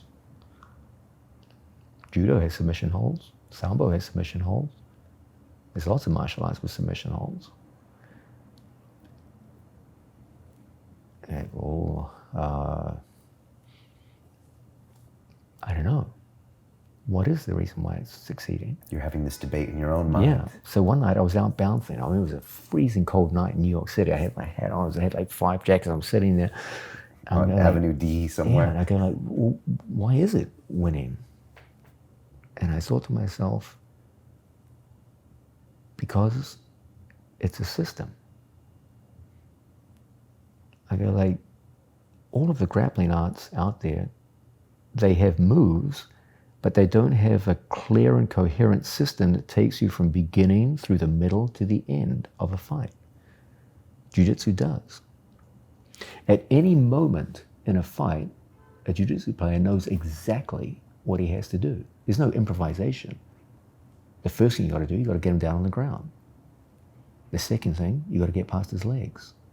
The third thing, you got to get into a dominant position and move from one dominant position to another, The fourth thing, you got to take him out with a submission hold. If you end up in the bottom position, it changes a little bit. First thing you got to do, you got to get your legs between him and your opponent. Put him back in guard, in other words. Then you get a bunch of choices. You could sweep and then go through the 4 steps we just mentioned, or you could just finish him right there from the bottom of the guard. Right. So it changes a little bit on the bottom position, but the idea is the same. Somewhere between 3 and 6 steps. That's a very simple system. And you always know exactly what you ought to be doing at any given moment in a fight. And white belts learn this. Yeah, you can learn this in literally 5 minutes. I can describe this to you in 5 freaking minutes. It'll change your life. You know, there are people I knew in bouncing who never took a single jiu-jitsu lesson. Not one. They just watched videos of UFCs with me after work. And they won fights based on that. Fights that they would normally never win. Because they got into, they just tackled the guy, climbed on top of them in a kind of a clumsy, klutzy way. The other guy didn't have any knowledge or technique, so it didn't stop it. And then hit them a few times, they turned and they put on like a beginner level stranglehold and they won. So that proves the system is simple. It's a very simple system. You can literally write on the back of a postage stamp. And now, yet if you asked a black belt in Rio de Janeiro 40 years ago if there was a system, they might not know that that's what they had. Yeah, they had implicit knowledge but not explicit Right. knowledge. The goal of a teacher is to make implicit knowledge explicit. That's how you can take information from here and implant it in the mind of a young man over here. That's what you do. Yeah, that's for a what, living. That's what I do. That's Right. my job. And I remember sitting there going like, holy crap, that's it. Jiu-Jitsu is a system of grappling. The techniques of Jiu-Jitsu aren't that different. Sambo has many similar techniques. Judo has even more similar techniques. Wrestling has similar techniques. But they didn't give you that step-by-step guide. Wrestlers in those days had to improvise. Yeah. It's not easy to improvise in a fight. Yeah. Make mistakes, errors of judgment. Yeah. And then I remember thinking like, holy heck, that's big. At that exact moment, a massive fight broke out downstairs. I had to run downstairs. And I remember in the middle of this crazy fight, like all the lights on, bottles flying around. I'm thinking like, I can't get killed in this fight. I can't get killed. I've got to stay alive so I can get this information out there in the book. And I remember... you must have felt like Einstein or something. No. But I mean, you must have felt... But I did feel something significant had been said. And I was like, that's an insight worth writing down. I remember I strangled a guy unconscious and he was bleeding heavily from a cut on the head and my hands were covered in blood. I still remember clear as day on a freezing cold winter night coming out, the fight had cleared, the cops had come and people were taken away in cuffs. I took out my little notebook and pen and my hands were covered in blood and I was writing 4-step system like that. And then, so that's where it all began. And then as I wrote that book... So that's 2002. This is early 2000s. Okay, early 2000s, And I remember thinking, well, okay, if Jiu-Jitsu is a 4-step system, what would happen if you took little components within that 4-step system and created subsystems? What would happen then? So if you got to, say, for example, guard position, and you had a system of ways to attack from closed guard, and then ways to attack from butterfly guard, and you created these little subsystems within an overarching system, would that improve performance? So I started playing around with that. Things got more interesting when a very talented American grappler called Dean Lister came to Renzo Gracie Academy. He was invited by Matt Serra to do some training. And he came years in. later, mid-2000s. This later. This would be earlier. This would be, I think, early 2000s. This is all happening around the same time. Okay. And Dean fought in Pride. Yes, he fought various mixed martial arts. I don't know if he fought in Pride, but I could be wrong about that, but he certainly had quite a bit of mixed martial arts experience. But this was pretty early in Dean's career. Okay. And he came in and he was doing leg locks, mostly in those days Achilles locks. He became famous for heel hooks later in his career, but at this point it was all Achilles locks. And I remember watching him train with some of the guys, the upper belts at the academy, and this was really interesting because our school didn't really focus on leg locks at that time. We did them, but it wasn't like a a set thing. And there was a pretty general bias against leg locks in the sport. They were seen as kind of cheap, like it was like a cheap shot. And I remember looking at Dean's team saying, well, he's pretty effective with that. It's working. This is not just some ineffective technique. And you know, that was also one of the great criticisms of leg locks. They don't work. Like, you can tap out a white belt with that stuff, but anything above that, it's just going to get you in trouble. And I remember talking to him afterwards, and he said, you know, why would you ignore 50% of the human body? And I remember thinking, like, yeah, why would you? And did you ever think, why didn't I think of that? Of course, yeah. Like you say, the whole idea is to submit people. That's the whole point of jiu-jitsu, control to submission. Like, why would you arbitrarily say that 50% of the body is off limits? Now, there are reasons in jiu-jitsu for that. It's not foolishness on the part of the old masters. They reasoned that the more high percentage submissions are upper body submissions. And there was some truth to that. You know, if you looked at the stats in those days, lower body submissions didn't figure particularly highly. And you could easily argue, well, they're right. There's a reason why we don't attack the lower body, because you could lose position. I thought about that for a while. I was like, lose position? Well, if I do an armbar from mount and it doesn't work, and that's pretty likely, I lose position just as easily there, but no one's criticizing armbars from mount. Yeah. And then I thought, you know, they're too dangerous to do. I was like, well, the most dangerous things I've seen in jiu-jitsu were things like flying guard pulls. I've seen more people wrecked by those than I ever saw by any leg locks, and they're legal. So it can't have to do with the potential danger that these locks. I mean, there's nothing intrinsic about leg locks which makes them somehow more dangerous to the limbs than arm locks are. I've seen more people get limbs dislocated by kimura holds than I have by heel hooks. And so most of the early criticisms of leg locks didn't really hold weight. If you just question them, you've realized that they really weren't that good. A weird cultural bias. Yeah, there was a cultural bias. You know, jiu-jitsu is a sport derived from judo. And judo, of course, put a ban on leg locks many years ago. And as a result, jiu-jitsu stemming from judo took on a little bit of that bias against leg locks. Why did judo put the ban on it? I believe, I can't state with certainty, but I do believe 1925 they were banned for safety reasons. Okay. There was a significant rule change in 1925 where numerous techniques were outlawed. Other things like slamming from guard were also outlawed. And I may be wrong about the date, but I'm pretty sure 1925 was like a seminal year in rule changes for judo, and various forms of leg lock were banned. So jiu-jitsu did take that on a little bit. So some of it was cultural, some of it was practical. There was a belief that leg locks really were less effective. But what I did see in leg locks is tremendous potential. What I saw is that you know, probably the single greatest thing you can find in life is an undervalued product. Okay, there's always an objective value of a product and its perceived value, and very often those are two very different things. There's a lot of diamonds in the roughs out there that people misidentify as rough. Because we're influenced by what other people say and absolutely, think. yeah. Especially when it comes to something like jiu-jitsu. Yeah. It's passed on through word generations. of mouth. Like your teacher, you can't argue with your teacher. Right. He's a teacher. Yeah, it's a picture of a guy in Brazil, and it comes Yeah. from the Gracies, and you can't question And that. there's a lot of appeal to authority in martial arts, and authority counts for a lot. You know, if so and so says this, then you better damn well listen. And I remember thinking, like, you know, there's nothing mechanically different about locking legs than there is from locking arms. So just more degrees of freedom, more complex. Yeah. So I thought to myself, well, let's do some experimentation.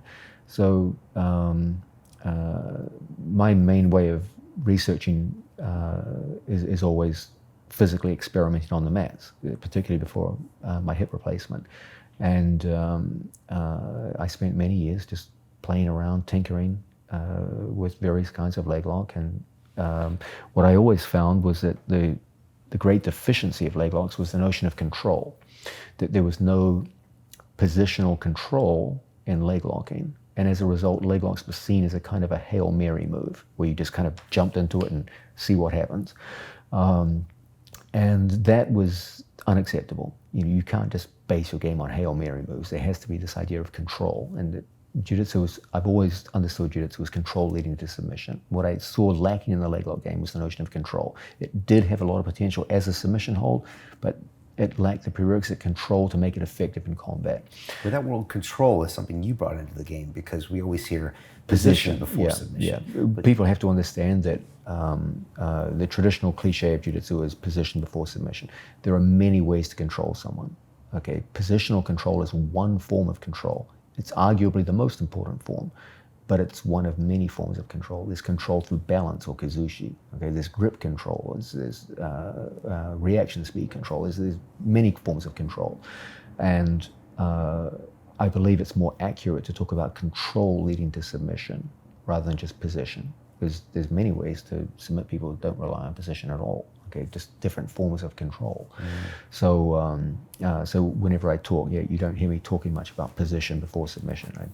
That is an important concept to teach a beginner, but there's deeper concepts that people can learn than that. Right. And language is very important here. Yeah, you want to be precise with your language. Yeah. You know, I've always found in life that the more precise you are with your descriptions, the more precise you'll be with your movements.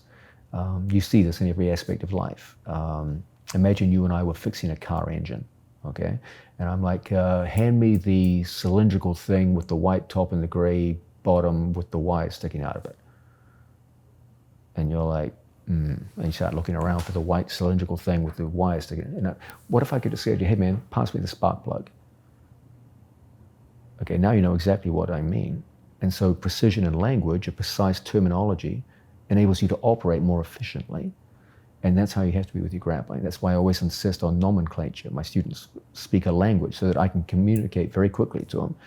Okay, I need left side cross ashi. Knows exactly what I want. Using those traditional Japanese terms. I use Japanese terms on occasion. I often get a lot of stick over this. People say, "Oh, Danaher's a stuck-up asshole who, tries to sound like a smarty pants with his Japanese terms." And that's not true. There's some truth to it. They're also more specific. Yeah. Ashigarami means something. Yeah, absolutely. Well, what I'm looking for with terminology is, first, I don't care what names you use, to be honest with you, but you do have to have names. Right. Okay, so you and I can communicate quickly. Okay, we have to be able to use language to our advantage. If I'm going to communicate to you and reduce the time it takes to teach you, I need to teach you in a language. Now, what language did I choose? Well, that depends on the situation. I always try to honor the people who made this sport, and it's called Brazilian Jiu-Jitsu, but a big part of it came from Japan. The truth is that Jiu-Jitsu has three major cultures woven into it now. The dominant one is Brazilian, but its forebears were Japanese, and now there's some American influence. So it's a multicultural thing. There may come a day where we may even stop calling it Brazilian Jiu-Jitsu. 100 years in the future, it might just be called Jiu-Jitsu again. I don't know. But and the personalities of each culture are blended in yes, this it's an odd sport. Like if it hadn't have gone via Brazil, it wouldn't be what it is today. And you look at Japanese martial arts, look, just psychologically, they're a completely different profile from the Brazilians. One's a very sort of rigid, hierarchical kind of society. The other is a very laid-back, laissez-faire society. And it's like this incredible mix. The Americans are somewhere in the middle. It's a strange thing. And you can feel almost the streets of Rio de Janeiro in there too. But I do try, whenever I can, to honor the old Japanese masters who gave the sport its beginning. And so, clearly, you can see in old textbooks the Japanese knew what ashigarami was. They tended to identify it more as a specific lock of the legs, at least in judo manuals. But it's also a generic name, just means entangled legs. My two legs entangled with one of yours. So where it's appropriate, I try to incorporate Japanese terms. This is a mark of respect. But there's also times I deliberately do not use Japanese terms. Like the correct Japanese term for the Kimura lock is urigurami, okay? But if I'm in a crowded amphitheater with the crowd going crazy and I start calling urigurami, phonetically it's too close to ashigarami. So my student might not understand what the hell I'm saying. Did he call for urigurami or ashigarami? I didn't hear it. It's too noisy in here. So If phonetically names are too close, then I won't use the Japanese term. So I use kimura, the same way the Brazilians do, even though technically it's the incorrect term. So there's a mix of practical and I guess honorific reasons why I use certain terms. Where I believe it's appropriate, I try to honor the old masters of the sport. Certain moves were not made in Japan, like the berimbolo is purely Brazilian. So of course I use the Portuguese term. So wherever the move originated from, if I can, I try to honor the people that made it. If that's not practical, because phonetically it might be confusing in an amphitheater, in a crowded arena when I'm trying to call instructions, then I will change things and make it so. So there's practical and cultural reasons why I choose terms, but all that's beside the point. You just got to have a language. We have to be able to communicate effectively, clearly, where I can call commands to you and you can immediately react to them in the appropriate fashion. And that's the basic demand. And you started working both of these systems in parallel then? Basically, the insight was that there's an overarching jiu-jitsu system, right? Okay, and within that, we can make it a better martial art by incorporating many systems within that. So there are certain niche areas of the sport. In particular, the submission holds that I believe are the most high percentage submission holds in the sport. Ashigarami-based leg locks, variations of strangles from front headlock position, mostly the guillotine, rear naked strangles, which are the most high percentage of them all, the armbar, jujikatami, the triangle stranglehold, and kimura. Okay, so most of my work is centered around 6 submission holds, and I try to build elaborate systems around those 6 submission holds. Then there's the whole idea of positions can also be worked in a systematic fashion. Certain positions, not all of them. For example, closed guard is a pretty localized part of the sport. Okay, when you lock someone in a closed guard, it tends to limit movement. Right. And so this is an area which could be realistically systematized. Okay, because it's the options that both athletes have are rather limited in that position. So it's entirely feasible to systematize it. But open guard, it's just not feasible to systematize. Degrees of freedom. Way too many variables. It's all happening too quickly. So in those situations, you can't offer a system, but you can offer a broad set of brush strokes. Okay, this is what you should be aiming for in these situations, et cetera, et cetera. So certain parts of the sport, submission holds and some positions can be systematized. Half guard is a good example. You can systematize half guard. You can do it with closed guard. But open guard as a whole, it's going to be tough to systematize that. Okay, guard retention, it's going to be hard to systematize it. You can give broad recommendations, you can give principles and concepts, but it's hard to give you a step 1, step 2, step 3 system for that. So the basic idea here is we have an overarching system, Brazilian Jiu-Jitsu, as it was always understood, and my input to the sport was to say that we can enhance performance by incorporating subsystems within that where appropriate. Submission holds, some positional areas, and done in this way, athletes can find the same advantages in these little subsystems and tying them together that jiu-jitsu players found in the early days of mixed martial arts, when that simple 4-step system always gave them a sense of direction that would prove to be so valuable in a fight. Think about fighting and combat in general. What's the single most common experience you have whenever you're in a combative situation or a fight? Not knowing what to do next. Yeah, it's failure. Yeah. You try something, and 9 times out of 10 it fails. So the thing that you have to be able to accommodate is failure. That's the most common occurrence. You try, for every 10 moves you try against someone your own size and your own skill level, you can pretty much reliably figure that 8 or 9 times it's going to fail.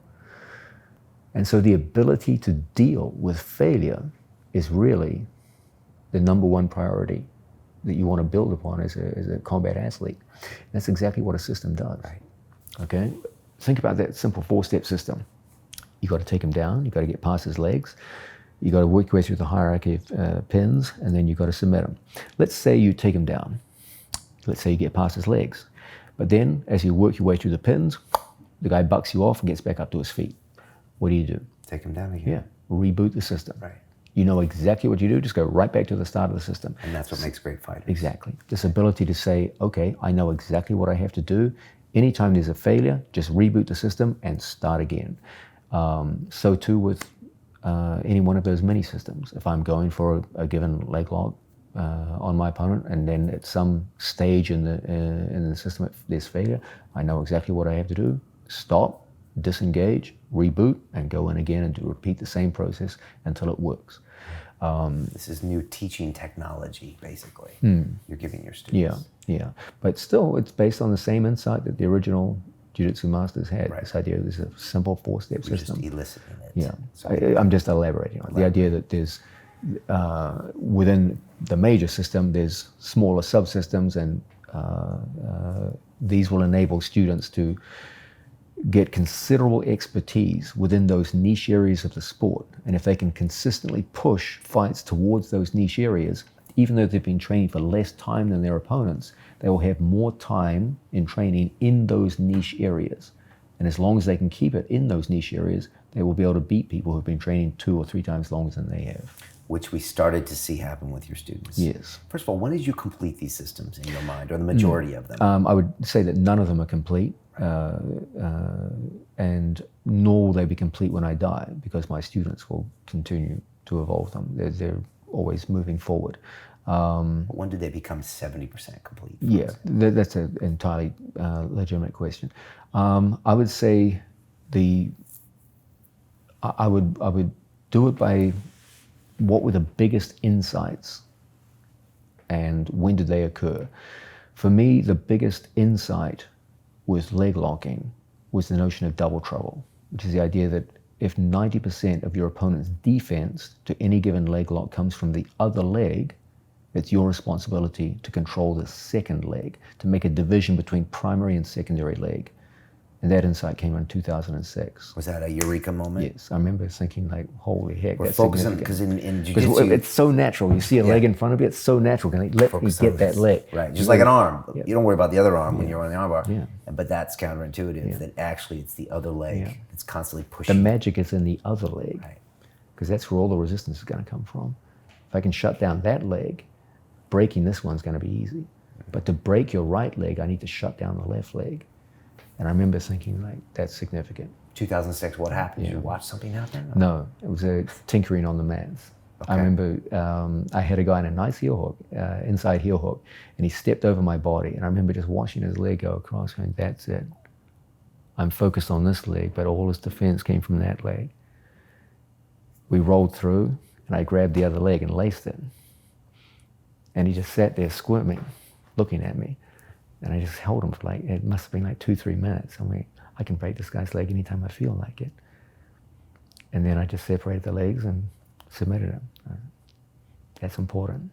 Is that because of the hips, basically? Those legs are Think joined about to it. those fixed hips, whereas these shoulders have weird degrees. What's the easiest way to make an athletic man unathletic? Shackle his 2 ankles together. Just like You show me the prison. best athlete in the world, shackle his ankles together, he's not athletic anymore. That's exactly what my approach to leg locking does. Shackles 2 ankles together. Double trouble. Yeah. Who came up with the name? Guess. You. Yes. Trademark that thing. From what I understand, it's actually a pretty common name in many other sports, including wrestling. Someone told me that in wrestling they have the term double trouble. It means something completely different. Okay. But it's a catchy name. Okay. So you're in the blue basement in the R&D lab creating this stuff, and your students are starting to pick up certain bits of it. When does the world start knowing what's happening? That's a good question. The first part of it actually came in an area that no one associates with systems, and that's George Saint Pierre. It became very obvious that, in line with what I said earlier, that the secret to George's success was always his ability to integrate striking, grappling, and integration of skills was really where he was able to win fights. And so I started asking questions about, okay, how are we going to integrate the skills of grappling that I'm showing them with striking? And so I came up with the idea that most people identify mixed martial arts as this kind of eclectic sport where you just pick and choose skills from other combat sports and gerrymander them together into this kind of pot pie curry of mixed martial arts. And I thought that was a fundamental mistake. And anytime someone trains along those lines, you see a very disappointing result, where it looks like they're trying to improvise a set of moves that don't really gel together. Okay, right now he's a wrestler, and 10 seconds from now he'll be a Jiu Jitsu guy, and 15 seconds after that he'll be a kickboxer. And it looks messy. As opposed to George Saint Pierre, where you're watching going like, my God, it's just one thing to another. It's crazy to watch. So I started to say, okay, how do we think about mixed martial arts? Is it really just this eclectic sport where it's a little bit of wrestling, a little bit of kickboxing, a little bit of karate, a little bit of boxing, a little bit of jiu-jitsu? No. How about we start seeing it as having 4 specific skill areas? These were shoot boxing, which is the integration of striking and takedowns. Clinch boxing, which is the integration of clinching skills with striking. Fence boxing, which is essentially clinch boxing done upon a fence, which significantly changes the dynamic of the match to the point where it has to be separated from regular clinch fighting. And grapple boxing, which is the integration of grappling moves with striking on the ground. And if you saw mixed martial arts as those 4 skill sets wedded together in one, then you started to create athletes who did a better job of integrating skills. And so one of my big early projects was building a system of grapple boxing for George Saint Pierre. And I've always said, with regards to championship fighting, if you want to be the best in the world at anything, you have to do at least one thing better than all of your competition. Okay, that's very important, so I'll say it again. If you want to be the best in the world in whatever discipline you're interested in, you have to do at least one thing better than everybody else you're going to come up against. You've got to be good at everything, and you've got to be the best at least one thing. George was the best at 2 things. He was the best at integrating striking to takedown, and he was the best at integrating striking with grappling. And that made him, he was good at everything, didn't have any obvious weaknesses, but he was the best at 2 things. And that made him a very, very difficult person. So striking from side mount, striking from guard when someone's... Yes, okay. You're inside someone's guard and you saw that, for example, in his fight with BJ Penn, who's technically a better jiu-jitsu player than George was, but he wasn't a better grapple boxer than George was. Right. And it's... See some of that with Matt Serra and GSP as well?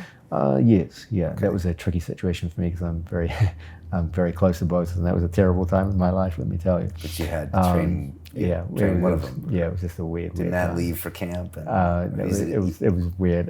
The first time they fought, George was world champ when they first came up, and Matt was had just won the Ultimate Fighter show, and I was coaching both of them.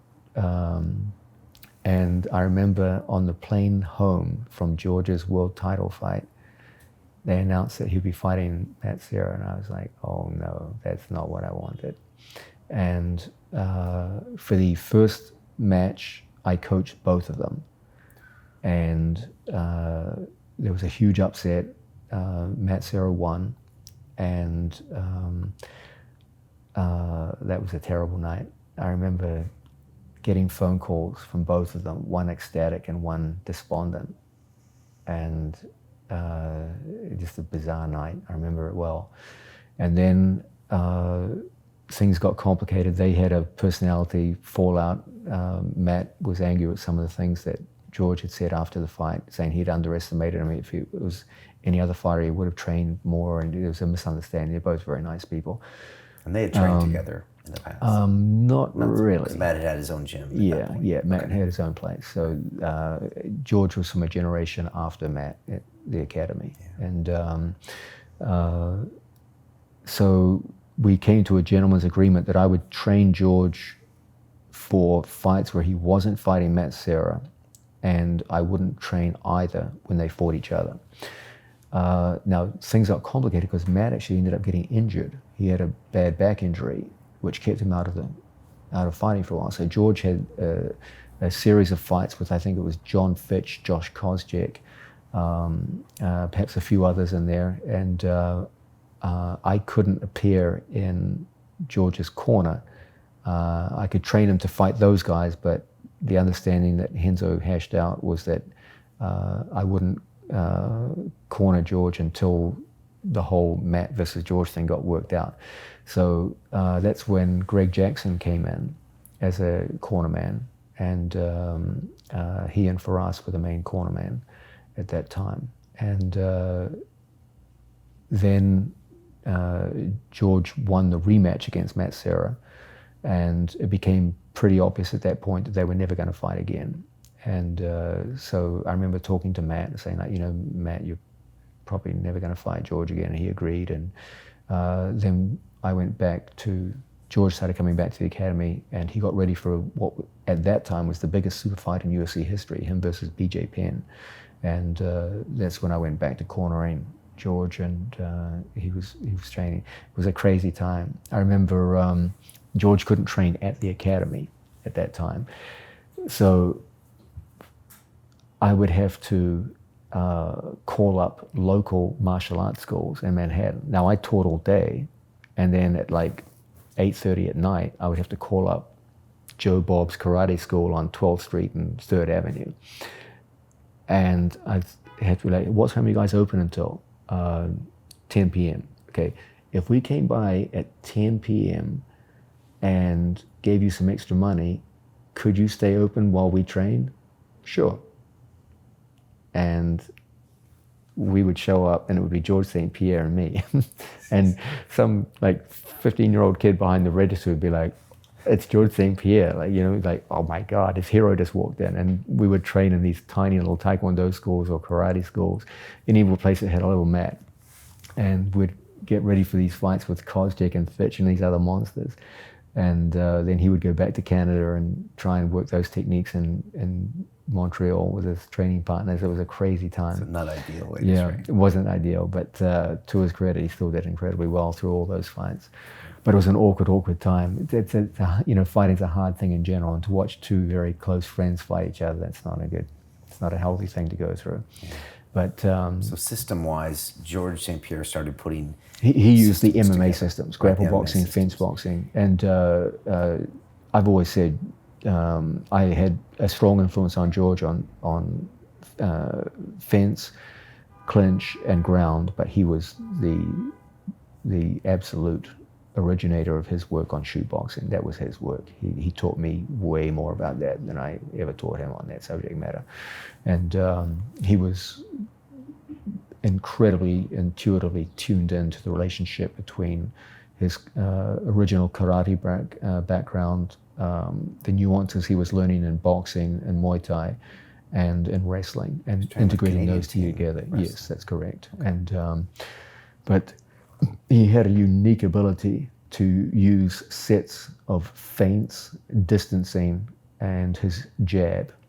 You know, George is always a lead hand fighter. He always was very strong with his lead hand and never really punched well with his rear hand. But that's all he needed was the lead hand and his feints off the lead hand to enter into the legs. But his best takedowns came when his opponent would come back at him. George would provoke and provoke and provoke. Then whenever the guy came back, he would disappear underneath him. It's a funny thing, you know, I do these drills with George all the time whenever we get together. I've been doing them with him since the early 2000s. To this day, almost 20 years later, when George does his deception and fake drills to enter into the legs, I still can't read when he's going to punch me or where he's going to go into the legs. Like, you would think after 20 years I would have figured it out, right? But no, he's so good. Like, the chances of someone else in the middle of a fight figuring that out are minimal. I mean, it's incredible. That's why he dumps collegiate wrestlers on their butt. Yeah. And then gets both their eyes swollen with his jabs. Yeah. It doesn't matter how good at wrestling you are. If you're overextended and your body's out of position and you got to guy who's got a good double leg on your hips and your hips are squared up, he's going to put you down. And that was the magic of George Saint Pierre. Wow. When did your leg lock system start? That was starting around 2004. I got very serious about leg locking. Matt Serra used to call me Johnny Leg Lock. That was going back a while. And small steps, clumsy steps. Then when I got to the idea of double trouble, then it was like, okay, now things are getting interesting. And I started playing around deeply with the idea of ashigarami as a control. A big insight came when I started to make a difference or see the difference between gravity pins and biomechanical pins. The idea of pinning is immobilization, to pin someone down. And most people associate pinning with the effects of gravity. You get on top of someone and weight holds someone down. Classic wrestling. Yes, but of course there's different ways to pin someone. You can pin someone with zero body weight on them. And then you have to use biomechanics to do it, okay? And one way is to throw in an ashigarami and lace both of your opponent's legs. And in this way, you're immobilizing someone, not with body weight, because your body weight's on the floor, you're sitting on your ass, but with the structure of your leg position and the use of wedges around your opponent's body to immobilize. It's an interesting word as well you came up with. Yes, and when I started to say, okay, there's the secret to immobilizing people is wedges, and there's two ways to hold wedges in place. You can use body weight, or you can use some kind of lock of your body, in the case of a triangle of your legs. And that's when things started to become interesting. And then when I started to control people, of looking at it. So instead of just saying, okay, let's just jump in there and try a heel hook, it's like, no, let's tie down his hips, shackle his two legs together, and take your time to break people. Then it became, okay, now you've got control leading to submission, as opposed to speed. Which was the old way. Yeah. Hail Mary, let's try to get it. Let's get in there and get the work done before we can react. Right. And that was dreadful in practice. It meant that you had to snap heel hooks on, which led to a high number of training injuries, a bad reputation.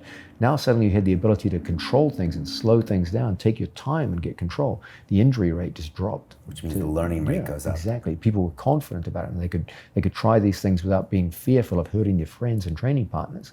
Right. And when all those factors combine, magic starts happening. Now, I more or less sat on this knowledge for a simple reason. At that time, I was teaching a pretty conventional form of jiu-jitsu to students. Leg locks were seen as kind of like the nasty side of jiu-jitsu, and they weren't really encouraged to be taught in class. So whenever visiting students would come in and Renzo would say, John, roll with this guy, I would pull out the leg lock stuff, and I did very well. But I didn't generally teach them in class in those times. Just because they were seen as like... Still had that cultural... And also the majority of my classes, especially at that time, were gi classes. And of course, heel hooking is 100% illegal in that gi, and you're not even allowed. So there was also that practical factor as well. But all that started to change when George Saint Pierre and Chris Weidman moved away. George retired, and Chris Weidman opened up his own gym in Long Island, so he stopped coming in to train. And my work in mixed martial arts ended. And at that time, I was just teaching grappling classes, and a brilliant young student called Eddie Cummings came in and started training with me. And Eddie really wanted to do well in competition. He was highly intelligent. He was a physics graduate student. Very industrious and really passionate about doing well in grappling. And I had just stopped teaching mixed martial arts. No one was competing anymore. Did you want to continue doing that? If they were still fighting, absolutely, I would have continued. But you didn't just actively seek out new students? No, I never seek students. I've never sought out a student in my life. If they come to me, I'll teach. But I've never tried to recruit, ever. And if someone comes to me, I'm always there to help, but I will never recruit a student. Why? It's just embarrassing. If it doesn't reflect well upon me if I have to seek out talent in order to make myself look better. If I'm good at coaching, I should be able to make someone good. I shouldn't have to steal someone else's product and then use that to bolster my name. I've always said most people who claim to be coaches are not coaches, they're trainers. They get people who are already good and prepare them for competition. They train people. But a coach is different. A coach takes you from beginner to expert. And there's not many coaches out there. There's a lot of trainers, there's not many coaches. Right. Eddie said, I want to compete, I want to do submission grappling. Which was starting to get big. Yeah, it was just starting at that point. The EB, and there was that was a little bit before EBI. Right. And so I said, yeah, let's get this done. Now Eddie joined my school precisely because I had a reputation as someone who taught a lot of leg locking. He had a choice, of course, between Marcelo Garcia, who teaches right down the street, and our gym, Renzo's, and he came to Renzo's precisely because he wanted to learn leg locking. He was a very, very gifted student, highly intelligent young man. And is it easier to train someone with a physics background? Yeah, it is. Yeah, engineering background. It is. Yeah, not going to lie about that. It's they can take on information faster than most people, and doesn't mean they can perform it. There are some people who take on a little information but perform incredibly well. Eddie was a different kind. He would take in huge amounts of information and relentlessly work on it until his performance was satisfactory. And he started just wrecking people in local competition. He had a really firecracker style. He would come out and win fights in 5 seconds, 10 seconds. And people were shocked. People were like, what is happening? This little kid is just wrecked. He's not physically intimidating at all. He's quite a small fellow, and he just tore up the local scene. Gary Tonin was a brilliant young student who I had known through his first teacher, Tom DeBlas, way back when I was coaching mixed martial arts. I would invite Gary Tonin, who back then was a very shy and quiet teenager, to come up when George is fighting against various opponents, such as Nick Diaz. I would bring Gary up. He would train as a training partner for George, but he would only come in once or twice a week. And he was really only doing the MMA themed grappling classes, where it was kind of grappling for MMA. And he started coming in, impressed by the results Eddie was getting as a pure grappler. So, okay, let me just do grappling with you. And he started coming in 7 days a week. He brought in two brothers, Gordon Ryan and his tiny little 13-year-old brother, Nicky Ryan. 13. And how old's Gordon at the time? 17? Oh, he had to be like late teens. Okay. And the four of them just started making stellar progress. All four of them were incredibly gifted students in very different ways, very different personalities, very different body types, but all four brilliant. Like all of my students, they were self-starters, innovators, and were never happy with just taking on information, but always expanding upon it, experimenting among themselves, saying, okay, this is what you've shown me, but I've got this idea here, and they were brilliant. I was blessed to have all of them as students. And they just started tearing things up. At that time, we had some good fortune too. The whole EBI event came on. That proved to be very, very popular. And the squad were an incredible story when you think about it. They were four kids who didn't really have any notoriety. Gary Tonin had some accomplishments, I think, before the squad, but nothing crazy. He wasn't like one of the best guys in the world. They were four guys who seemed to have very limited training time, and yet they were taking on and beating some of the best players in the world. And they were doing so in a very exciting format, a new format, submission grappling. They were doing so in a way which was weird because they were all doing ostensibly kind of the same thing. Like normally when you have a sports team in jiu-jitsu, none of the athletes look like each other. Like you've got this guy over here, he does his thing, and this guy over here does his thing, and that guy over there does his thing. And they're on the same team, but if you just looked at them, you would never guess they were on the same team. Whereas these kids were coming out and they were doing the same crazy leg lock attacks, and it looked like this guy came out and did the same thing as that guy, and it was like a program was going on. That was what was unique about those kids. And so the whispers start happening. Yeah, so people were like, "What's going on here? And like, this what are is they doing?" 2013, 14? I'm guessing around 2013. Yeah, Okay. and but there was also this constant complaint that, well, they're good, but they're one-trick ponies. All they do is these damn leg locks. And if they ever went against someone really good, they'd get crushed. That came to a head in the ADCC World Championships in Sao Paulo, Brazil, where Gary came in, and his first fight, he won brilliantly against Dylan Dennis with a beautiful leg lock. And that was obviously very impressive. Eddie came in and won his first match against an Eastern European with a beautiful heel hook. And I believe he won the fastest submission of the tournament award for that one. But then in the quarterfinals, they both came up against world champion Brazilians and got beaten on points. And so the obvious complaint was, yeah, see, they're good, leg locks, but as soon as they fought world champs, they're not going to make it. They're not good enough. And that was a signal to me that I had to do better as a coach. Was that hard? Everything's hard, but not everything is hard. Yeah, but when you're emotionally attached to your students, you don't like to hear unfair criticism. Fair criticism I have no problem with, but some of the criticism was a little unfair, and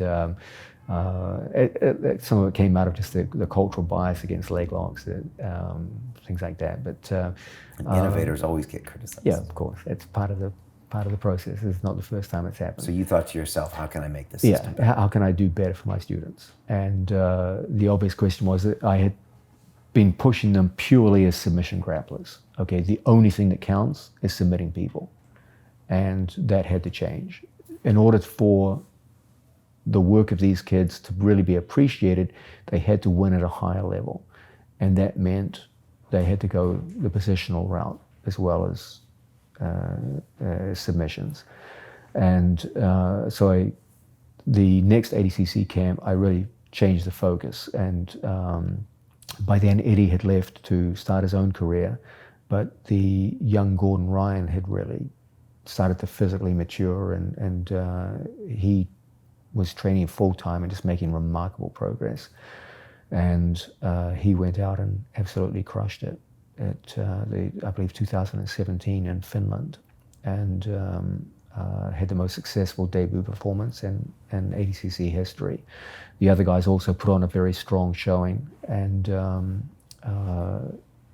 that was clear then that at that point, people were like, okay, these guys are serious, like they're good. And the more dismissive criticisms got finished at that point. And this also gave everyone else 2 more years to work on their own leg game, defense and offense. That's and correct. They still weren't able. Some did, but most didn't. Okay. And because they probably didn't have a system. Yeah, I think by then they should have been able to just watch videotape and figure it out at that point. You hadn't published your own systems yet. That started happening That's correct. last year. But still, they should have been able to figure it out just by looking at videotape.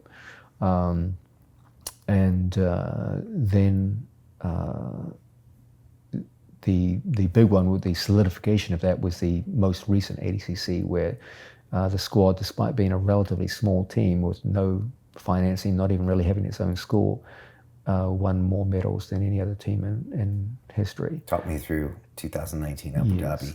You're going there with Gordon Ryan, Nicky Rodriguez, a blue belt. Yes. Which is pretty Not your average blue belt. Blue belt. Nicky Ryan was there.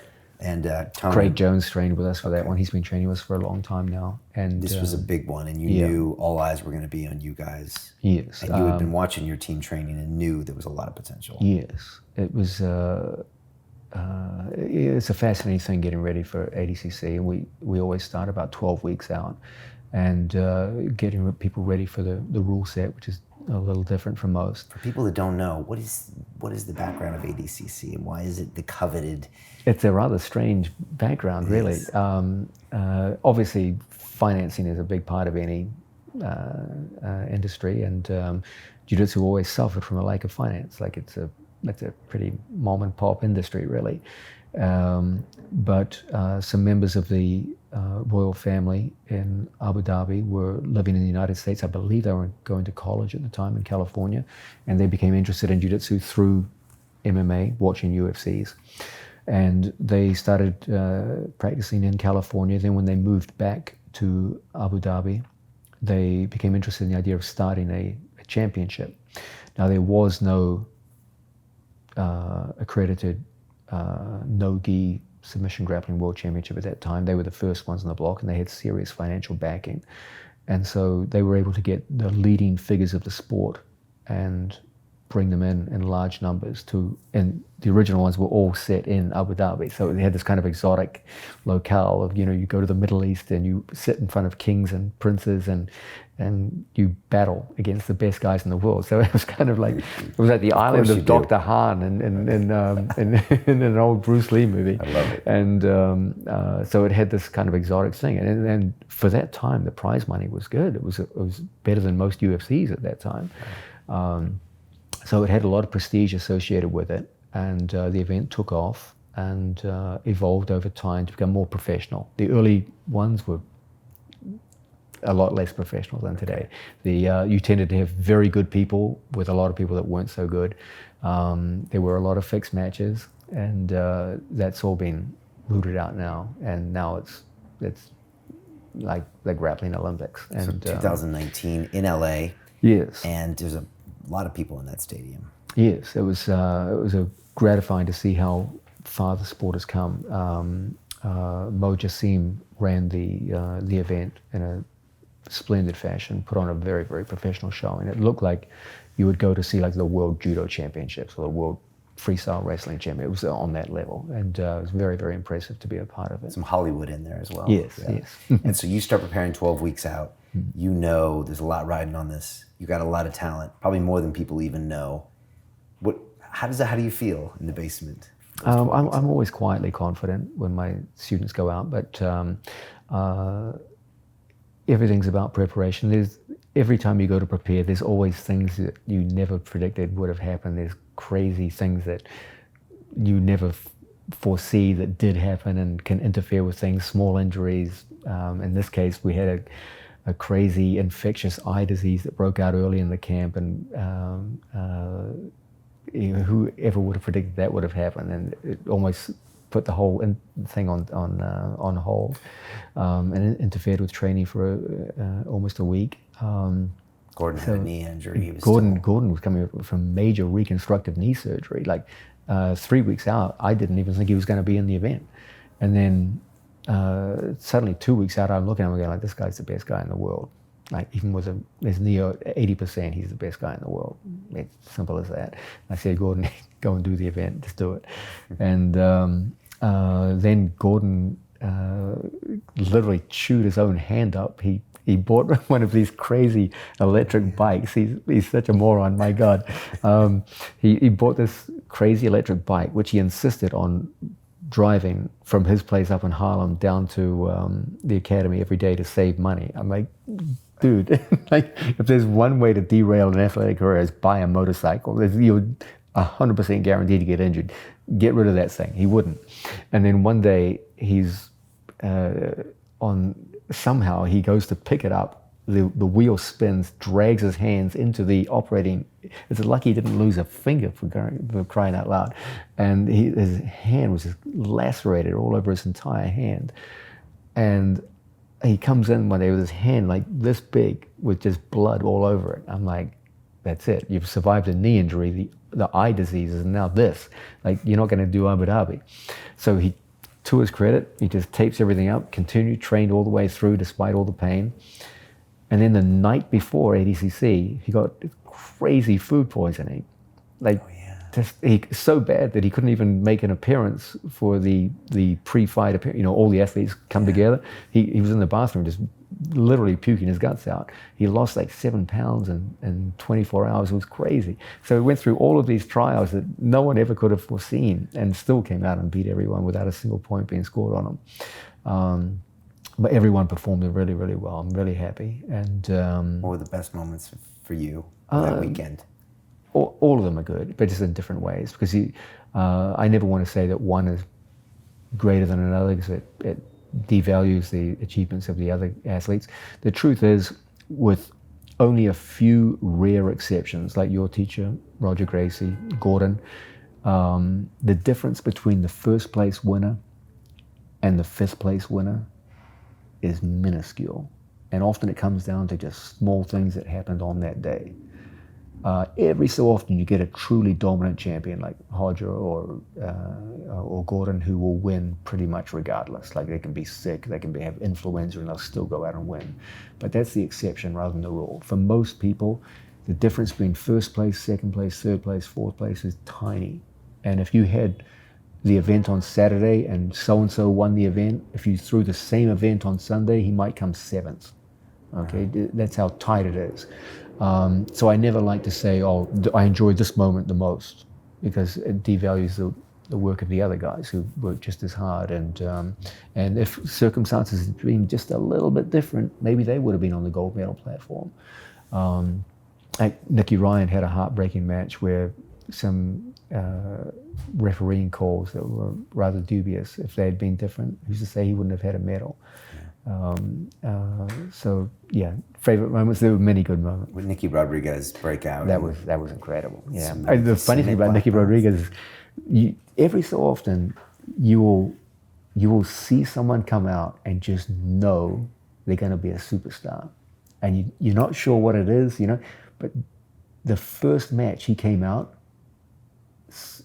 I remember the crowd going like, "Ooh, like something's about to happen." And he just had a freaking war with Muhammad Ali that was resolved. It was like 3 seconds left on the clock, and he won. And from that moment forth, the crowd went berserk. Every time he went to fight, the whole crowd would just be magnetized to the event. Like, some people just have that crazy superstar quality where they step out on the stage and everyone wants to watch. They just draw eyes to them. Gordon's got it. Nicky Rod has it, Gary Tonin has it in droves. It's a fascinating thing to observe. And that is also created by having the confidence in their own talents. Yeah. Confidence is a strange thing. That's a topic in itself. You do a whole podcast on that. Do you have a confidence system coming up soon? Actually, yeah, I do. The word system gets thrown around so much, I won't call it a system, but I do have a spiel on confidence. I do believe that most people tend to look into directions which aren't really profitable. I've been in combat sports for a long, long time, and I've seen every hackneyed theory of sports psychology and sport gurus who try to talk confidence into athletes. And George Saint Pierre grappled with this for a long time because he's by nature a rather nervous person, and often struggled with confidence and made frequent use of sports psychologists, et cetera, and none of what they said ever impressed me. The following success secrets are only available inside the London Real Tribe, where you get exclusive access and insights from our high-performance guests on wealth creation, productivity, leadership, morning routines, health, and well-being. To join our tribe community, go to londonreal.tv/tribe. Now, let's continue with the show. Go to a lot of competitions. Do you see that? Do you see the confidence disappear from people in certain situations, maybe based on the fact that they haven't been in those physical situations? Yeah.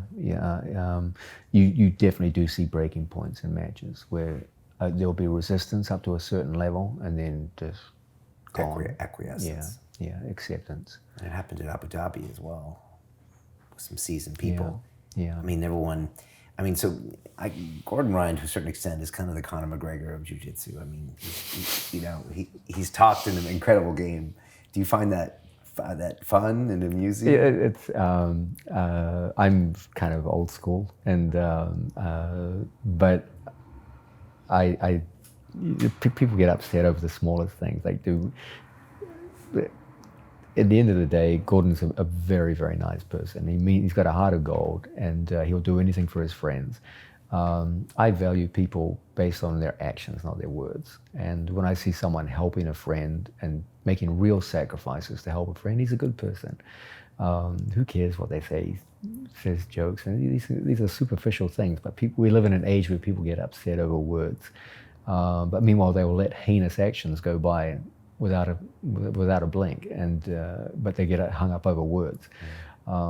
This is ludicrous, and it's good for the sport. Yeah, it's very good for the sport. Right. Yeah, no one else has done more to attract viewership. There's a reason why this was the most watched ADCC of all times, because of Gordon Ryan. And I sympathize with the people whose feathers he ruffles. You know, who's to say? 10 years ago, I might have said the same thing, and the same criticisms. But I'm also confident that if athletes do a good job of building a brand, there may well be a day in the future where submission grapplers can earn a very viable living. Gordon's doing very well for himself. A young man, he's making very good money. And a large part of that has to do with the visibility he's created for himself. So he's been very successful in that regard. There's also, you know, there's a negative part of humanity too, which some people don't like to see another person do well. I hate to say it, but there's a lot of that out there. And Gordon has done exceptionally well in a short time and in a slightly unorthodox fashion, and that's going to ruffle some feathers. But at the end of the day, he's a good person. He goes out to help his friends. He's unstintingly loyal to the people that are good to him. And those are the things that I measure when it comes to character, not what people are saying. It's not important. He's really paved the way for, you know, making money as a submission grappler. Easily, he's the highest paid submission grappler. It's not even close. Yeah. And who's to say 5 years from now there won't be a bunch of other submission grapplers also doing well? Yeah. And it would have been because of the start of someone like him. Think about the pay structure of mixed martial artists now. A large part of that has to do with the fact that George Saint Pierre was one of the first highly paid mixed martial artists. And now people have expectations for pay in mixed martial arts, which are completely different from 1998, where people were fighting for $5,000. You know, once you change people's expectations about pay, then progress can be made for everybody. And Gordon Ryan is changing people's expectations about pay for submission grapplers. And in the end, the people who will profit from that are all submission grapplers. So I'm not against his social media antics at all. I think it's, I understand, I sympathize with people who, like, you know, they come from the old respect background. Of course I understand that. And that's how I typically think. I never say a bad thing about anyone publicly. But the truth of the matter is, it's a changing world, and the more submission grapplers build a fan base and build a brand, the more they'll be able to eke out a successful living, and the more submission grapplers will be able to do the same, so that we could look forward to a time 20 years from now where submission grapplers are fighting on ESPN and making $2 million a year, and that'll be a wonderful thing. If Gordon, is that going to happen? I believe there's potential. Yeah, I do believe. I believe that combat sports in general have a fascination for people which transcends other sports. Like, it's one thing to watch a group of guys kick a ball around on a soccer field. It's another thing to watch two human beings fight each other. It's a very different level of, like, it's interesting.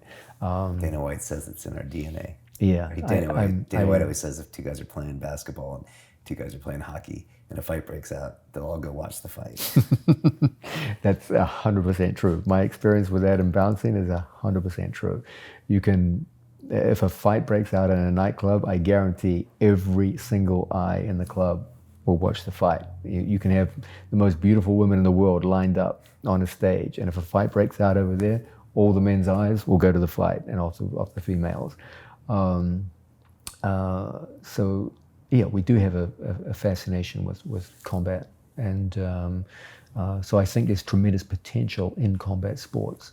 I do think that no-gi submission grappling, it's easier for most people to relate that to combat than traditional gi competition.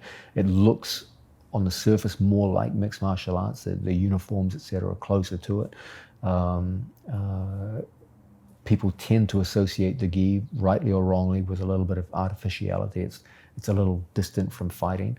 But when you get two guys in, like, if you took the average person and made them watch the gi world championships or the ADCC World Championships and you ask them which one is closer to fighting, I think it's probably fair to say 90% of people would point at ADCC. You can probably understand it better with no training as well. So it's an easier sell to the public at large. And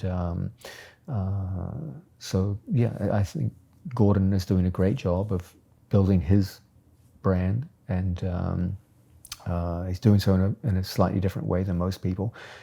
Some people are going to get offended by it, but it's a kind of offense that you can't really take seriously. It's just words. And at the end of the day, he's a good person, and everyone who actually meets him and gets face to face with him generally walks away going like, "Hey, he's a pretty cool dude. Like he's a nice person." Yeah. Now, if he was like a seriously mean-spirited person, that's a different thing entirely, and that's not to be tolerated. But if someone has a good spirit and good actions, that counts for me much more so than whatever words they say to build a brand. On that same note of confidence, when you see someone like a Conor McGregor, what do you see? Because again, we saw him come back after quite a long layoff and some losses, and have confidence that, you know, probably wasn't built with some guy hyping him up backstage. Yeah. Like, you must see things in Conor that I can't see because you taught people for so long. Well, what do you see there? He's a remarkable character. MMA fans are incredibly harsh, and they tend to base all of their assessments of an athlete on their last performance.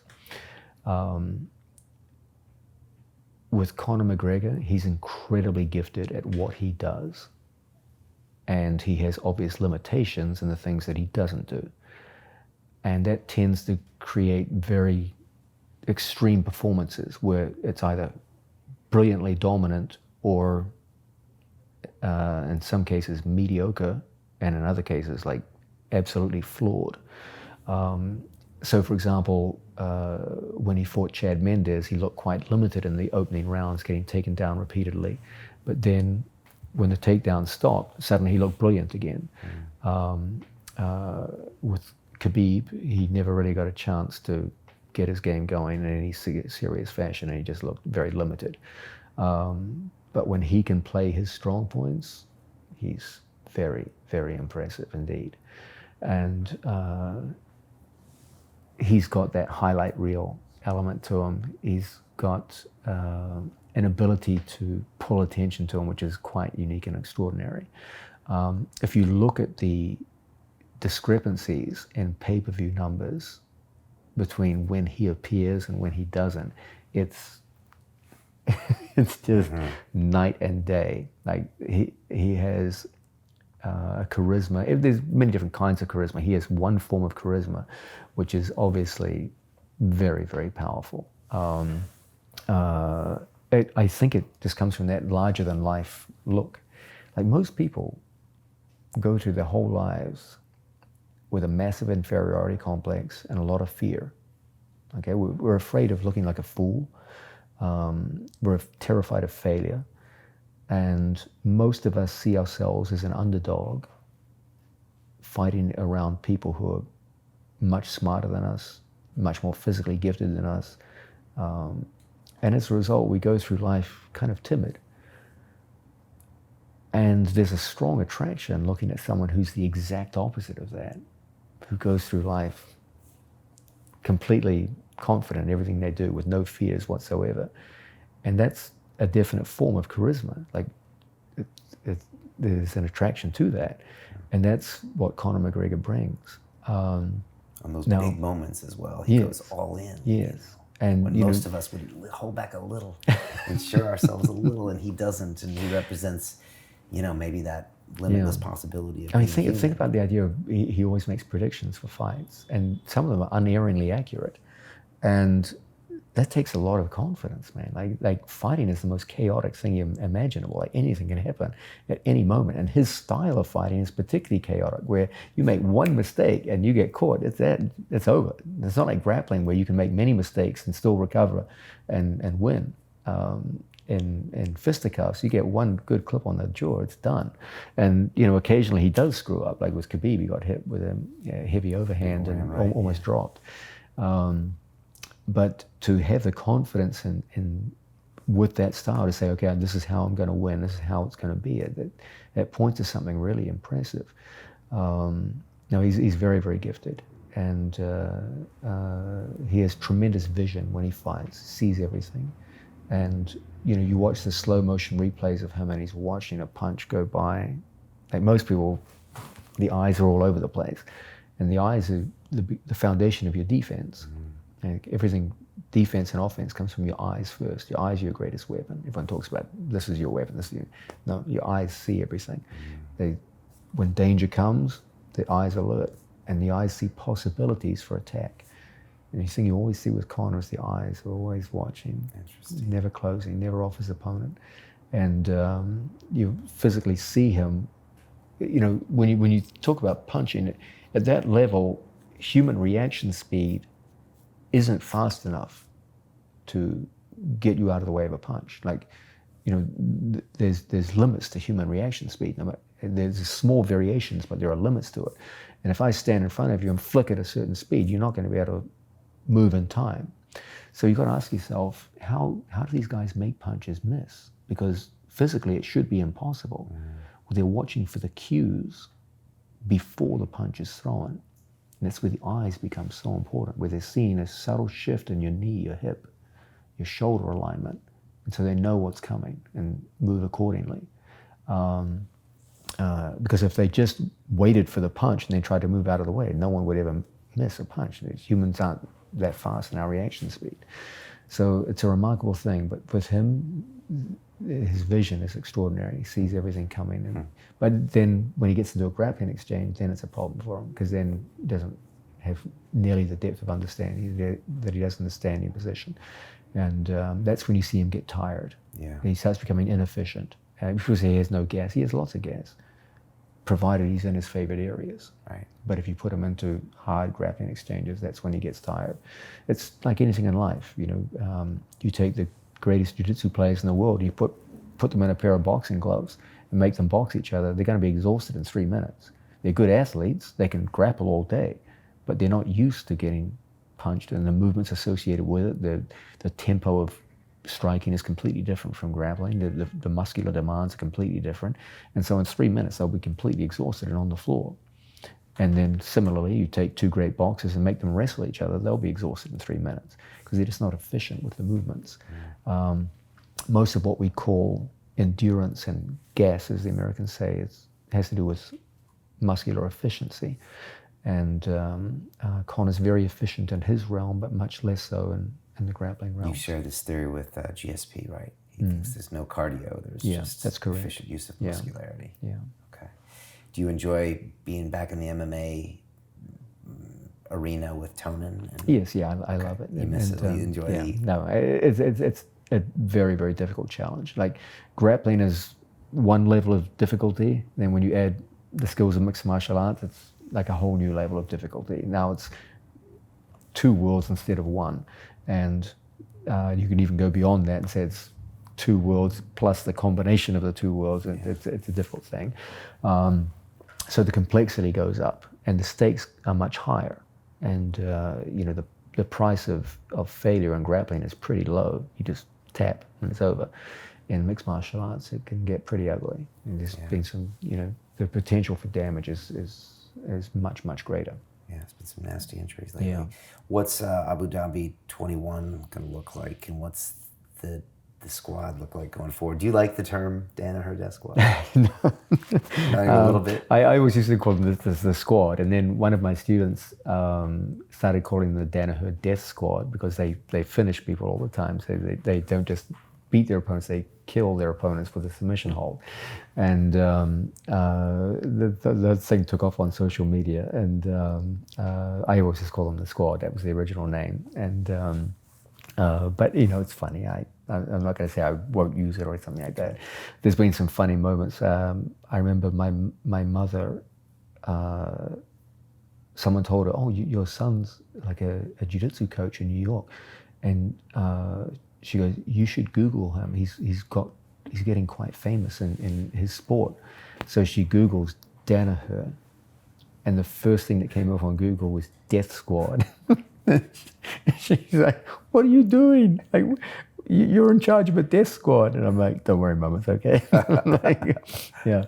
But so you're going to keep innovating. Yeah, keep training. It's the main thing is always to try and find what we called earlier that undervalued product. What are the aspects of your enterprise, whether it be jiu-jitsu or economics, finance, or what have you, which are objectively valuable, but which most people don't perceive as valuable? That's always the quest. And originally it was leg locks. Most people put a very low value on leg locks, and I saw them as they had much higher value than most people perceived if you changed your approach to them and made them control-based rather than speed-based. And in preparation for 2021, we'll have to find those new undervalued products. Can anyone show up to the basement and be a part of your squad if they have the sure. work ethic? Yeah, it's not my gym, it's my teacher, Renzo Gracie's gym. It's not my name on the wall. I'm an employee, and people come in, they join the gym, and if they join my classes, I train them. Are there spies? That's a good question. I'm sure that we have an open door policy. Anyone can come in. I remember always being impressed when I was a child reading the book of Herodotus, where he discusses the Battle of Thermopylae. And the day before the battle, the Spartans are engaging in wrestling training. And the Persians are like, never fought the Spartans before. So they're like, let's send a spy to observe them and see how they fight. So they send a spy. He goes out on horseback and he sees the Spartan camp and approaches and sets up his observation and observes the Spartans going through their wrestling and fighting drills. And it soon becomes clear to him that the Spartans have actually seen him. They're pointing at him and laughing, but they're making no effort whatsoever to capture him or attack him. And they just continue doing what they're doing until the spy just stands up and walks out in the open and just looks at them, and they just continue their drills. And the spy goes back home and reports to his leader what he had seen. And I always liked that about the Spartans, that they just didn't care that their opponents came in and watched. They said, yeah, we're going to do what we do tomorrow, and you watching us is not going to make any difference. And I like that expression of confidence. So I have no problem with the idea of an open door policy. People come in, they see it, and we teach anyone who shows up. And the truth is, very few people have the work ethic. Yeah, that's the real thing. Like, no one's impressed by the fact you come in and train for a week. It's not going to change your life. What's going to change you is training very, very hard, very, very professionally for 5 years at a time. That's going to change you. So that's a hard road to go down. So not many people can do it. Yeah. You're also releasing your systems. So you're starting to teach the world. You've got a few systems out right now? Actually, all 6 of these submission systems are out. And now I'm going through a series which is different, which is the fundamentals of Jiu-Jitsu. And the first series I put out was our submission systems. And now it's about, okay, show me the foundational classical 4-step Jiu-Jitsu positional system. And that's what I'm going through now. In the future, I'll put out a no-gi series, which is my approach to Jiu-Jitsu, a little different from the classical approach, and the integration of position and submission together. The same program that I teach for ADCC, but that's in the future. Why put that out? I think it's important to advance the sport in any way and shape, form that we can. I think we all have 2 responsibilities when we study Jiu-Jitsu. Our first responsibility is to improve our own performance as much as possible. And the longer you stay in the sport, the more your responsibility changes from improving your own performance to improving the sport of Jiu-Jitsu itself. We all have different ways of doing that. Some people do it through promoting events and getting athletes together. My way of doing it is through instruction. And there are some doubts as to whether I'll be able to do jiu-jitsu that much longer. I'm going to have to get a knee replacement at some point on my crippled leg. You had your hip surgery already. I did the hip replacement. How did it go? That was successful. Okay. Now I need to get a knee replacement on the same side. And there are some doubts about whether I'll be able to teach with a knee replacement. Some people are optimistic, some people much less so. So I would like. Are you quite physically active with the guys? I can't spar hard. A hip replacement can break inside you, and so I just flow wrestle. I demonstrate the techniques. I don't see you not teaching, John. It would be difficult if the knee replacement didn't enable me to get good flexion. That would make things tricky because my game is based around legs. Could you survive without teaching? Oh yeah, absolutely. What would you do? I could still teach jiu-jitsu. I would just be much less physically active. I would have my students demonstrate stuff, and I did it when I came back with my hip replacement. I just had a cane and I just pointed and they did all the moves. It's like something out of a Bond film. Okay. Right, so I could do it, but the question is, okay, if there is doubt over, should I get this knee replacement in a couple of years from now, I would like to know that I had a significant portion of my teaching on videotape before I take the risk of a knee replacement, so that if it should all go to hell, I could at least have on record, okay, this is what I taught to my students, and give it to the world. And so it's like an insurance policy. It's important you give back to the sport? Yeah. Why? I've always believed that humans that live for themselves are never really happy. And the happiest people I've ever met in my life were people who lived for something bigger than themselves.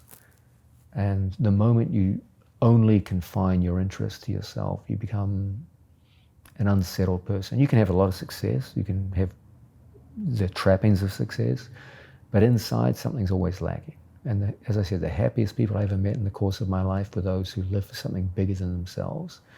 And so it's important for me to get used to this idea of giving back to the sport of jiu-jitsu. You believe in a higher power? I'm a materialist. I believe that we live in a physical world. I would never say that there's no chance of a God or a spiritual realm that we don't have direct access to. That would be foolishness on my part. It's certainly possible, but there's no strong evidence to show that there is a spiritual realm or a God. So until such evidence is forthcoming, I believe in a material world, and that when we die, and that's it, it's over. And so in order to gain meaning in a life like that, you have to find something bigger than yourself. You can't just, if we're just physical beings, then life's pretty damn meaningless if you just live for yourself. You just live for a while and you accumulate some toys and then you die. That's pretty lame. But if you expand your set of interests to something better than yourself, towards the accruing of knowledge and of useful knowledge, of beneficial knowledge to people around you and society in general, then you can derive some meaning. Do you think we're all connected somehow?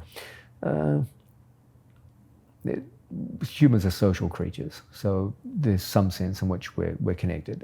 You can go into any part of the world and you'll see certain things that'll make you smile and laugh, because you realize that even the people who seem so culturally different from you, we're pretty similar at the end of the day. There's not that much difference between different humans and different cultures. There's some superficial differences, but at the end of the day, we all live pretty much the same kind of life. We have the same kind of hopes and dreams and disappointments, et cetera, et cetera. Is it important that the Death Squad continues to win? Is that a metric of success for you at Abu Dhabi? No, actually, no, it's not. What I do believe is that it's important that you show winning up to a certain level. In other words, you take away any doubt as to the efficiency of your methods, like you've proven them once, okay?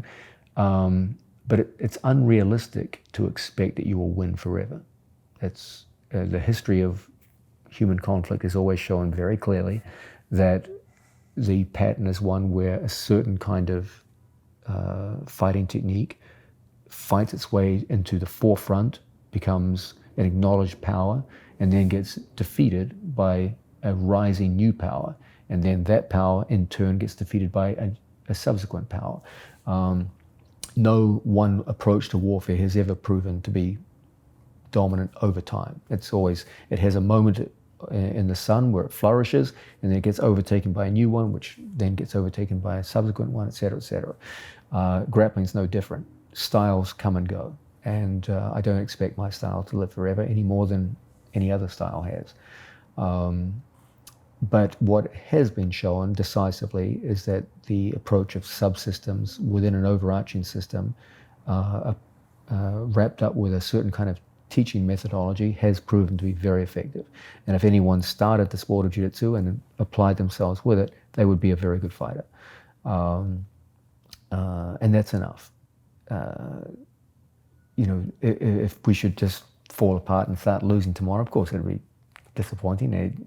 I would hate to see my athletes lose. It's never a happy thing to see someone who you care about not realize their dreams. But at this point, the efficacy of what we've shown has been proven, and anyone learning from us could go out with complete confidence saying this is one of several very effective ways of learning the sport of Jiu-Jitsu. And if I take it seriously, I have a good chance of becoming good at the sport. That I think has been shown very clearly, and future failures would never take away from that. Yeah. 20 years from now, are we going to find you in the blue basement doing the same thing? That's a great question. I'm an odd fellow insofar as I often formulate elaborate long-term plans for other people, but I almost never do that for myself. Have you ever wondered why? Probably some kind. I can't even see her eyes. So that's a great question. I'll have to think about that tonight. I'm sure that I'll still be learning and teaching, but where and when, that's always less certain. But I'm the only one of Renzo's original American students who still teaches at the academy, and I've been there a long time. So we'll have to see how my knee holds up. But even if it doesn't, you got the cane. I got the cane. But yeah. You found a place that makes you happy. You've got your students, which are your family. You have purpose. Those are the main things you need in life. Yeah. You need family. You need purpose, and yeah, it's true. I found them there. What scares you? Superficially, many things. I'm afraid of heights. But in a deep sense, there's only one thing that can ever really scare you, and that's the fear of death. If you're afraid of that, you'll be afraid of almost everything. But if you're not afraid of dying, nothing can ever scare you. So there's not many things that scare me. On a deeper level, it's not, what's the worst that can happen? You die. I've lived a good life. I've gone longer than most people in human history have gone. Most humans throughout our history died before they were 30. So I've already got almost double that. And you've meditated on your death before, and you've found peace with it. Yeah. Is that all part of the philosophy PhD? Yeah, we're all going to die. Yeah. So once you get over that, nothing really scares you. And about being a celebrity, what's the best and worst part? I'm definitely not a celebrity. Well, you're on major television shows. That doesn't make you a celebrity. If I walk out on the street with you, the people are going to recognize you far more than they recognize me. I don't know about that. All right, so it's just something you deal with. Yeah. Okay. John, I really appreciate the time. And in a strange way, you've influenced my life as well, as you probably have for hundreds of thousands of people without knowing it. So yeah, just really appreciate what you do. And that's very nice of you to say. Thank you. and the fact you've just put all this time in creating this incredible system. And I trained with a guy named Ross Nichols in London, who was it's like a Hodger Gracie Academy there. And he was actually at Abu Dhabi and fought in the same weight class as Nicky Ryan, and I think he lost the first round with the former previous champion. And yeah, he's just always obsessed with everything you're doing and is trying to teach me this stuff. And it's definitely hard to teach an old dog the new tricks. What's your favorite trick that you've learned though? Oh my gosh. I mean, when he starts getting into the complicated stuff of the leg lock game, sometimes I just looking at him like he's speaking Martian because I grew up when we didn't talk about those things. That's true. But I am learning how to do some defense. I'm learning some of the basics, and that's just kind of how I'm just slowly kind of coming up the curve. I think Dan Lepanto went back to the Blazeman a year ago, and he's like, Brian, I don't know what's going on with all these leg attacks. So that's funny. It's having worldwide ramifications. That's awesome. Again, thanks so much for everything you do. I appreciate the time. My pleasure. And, I think everyone really enjoyed this. So, thank you. let's do it again sometime.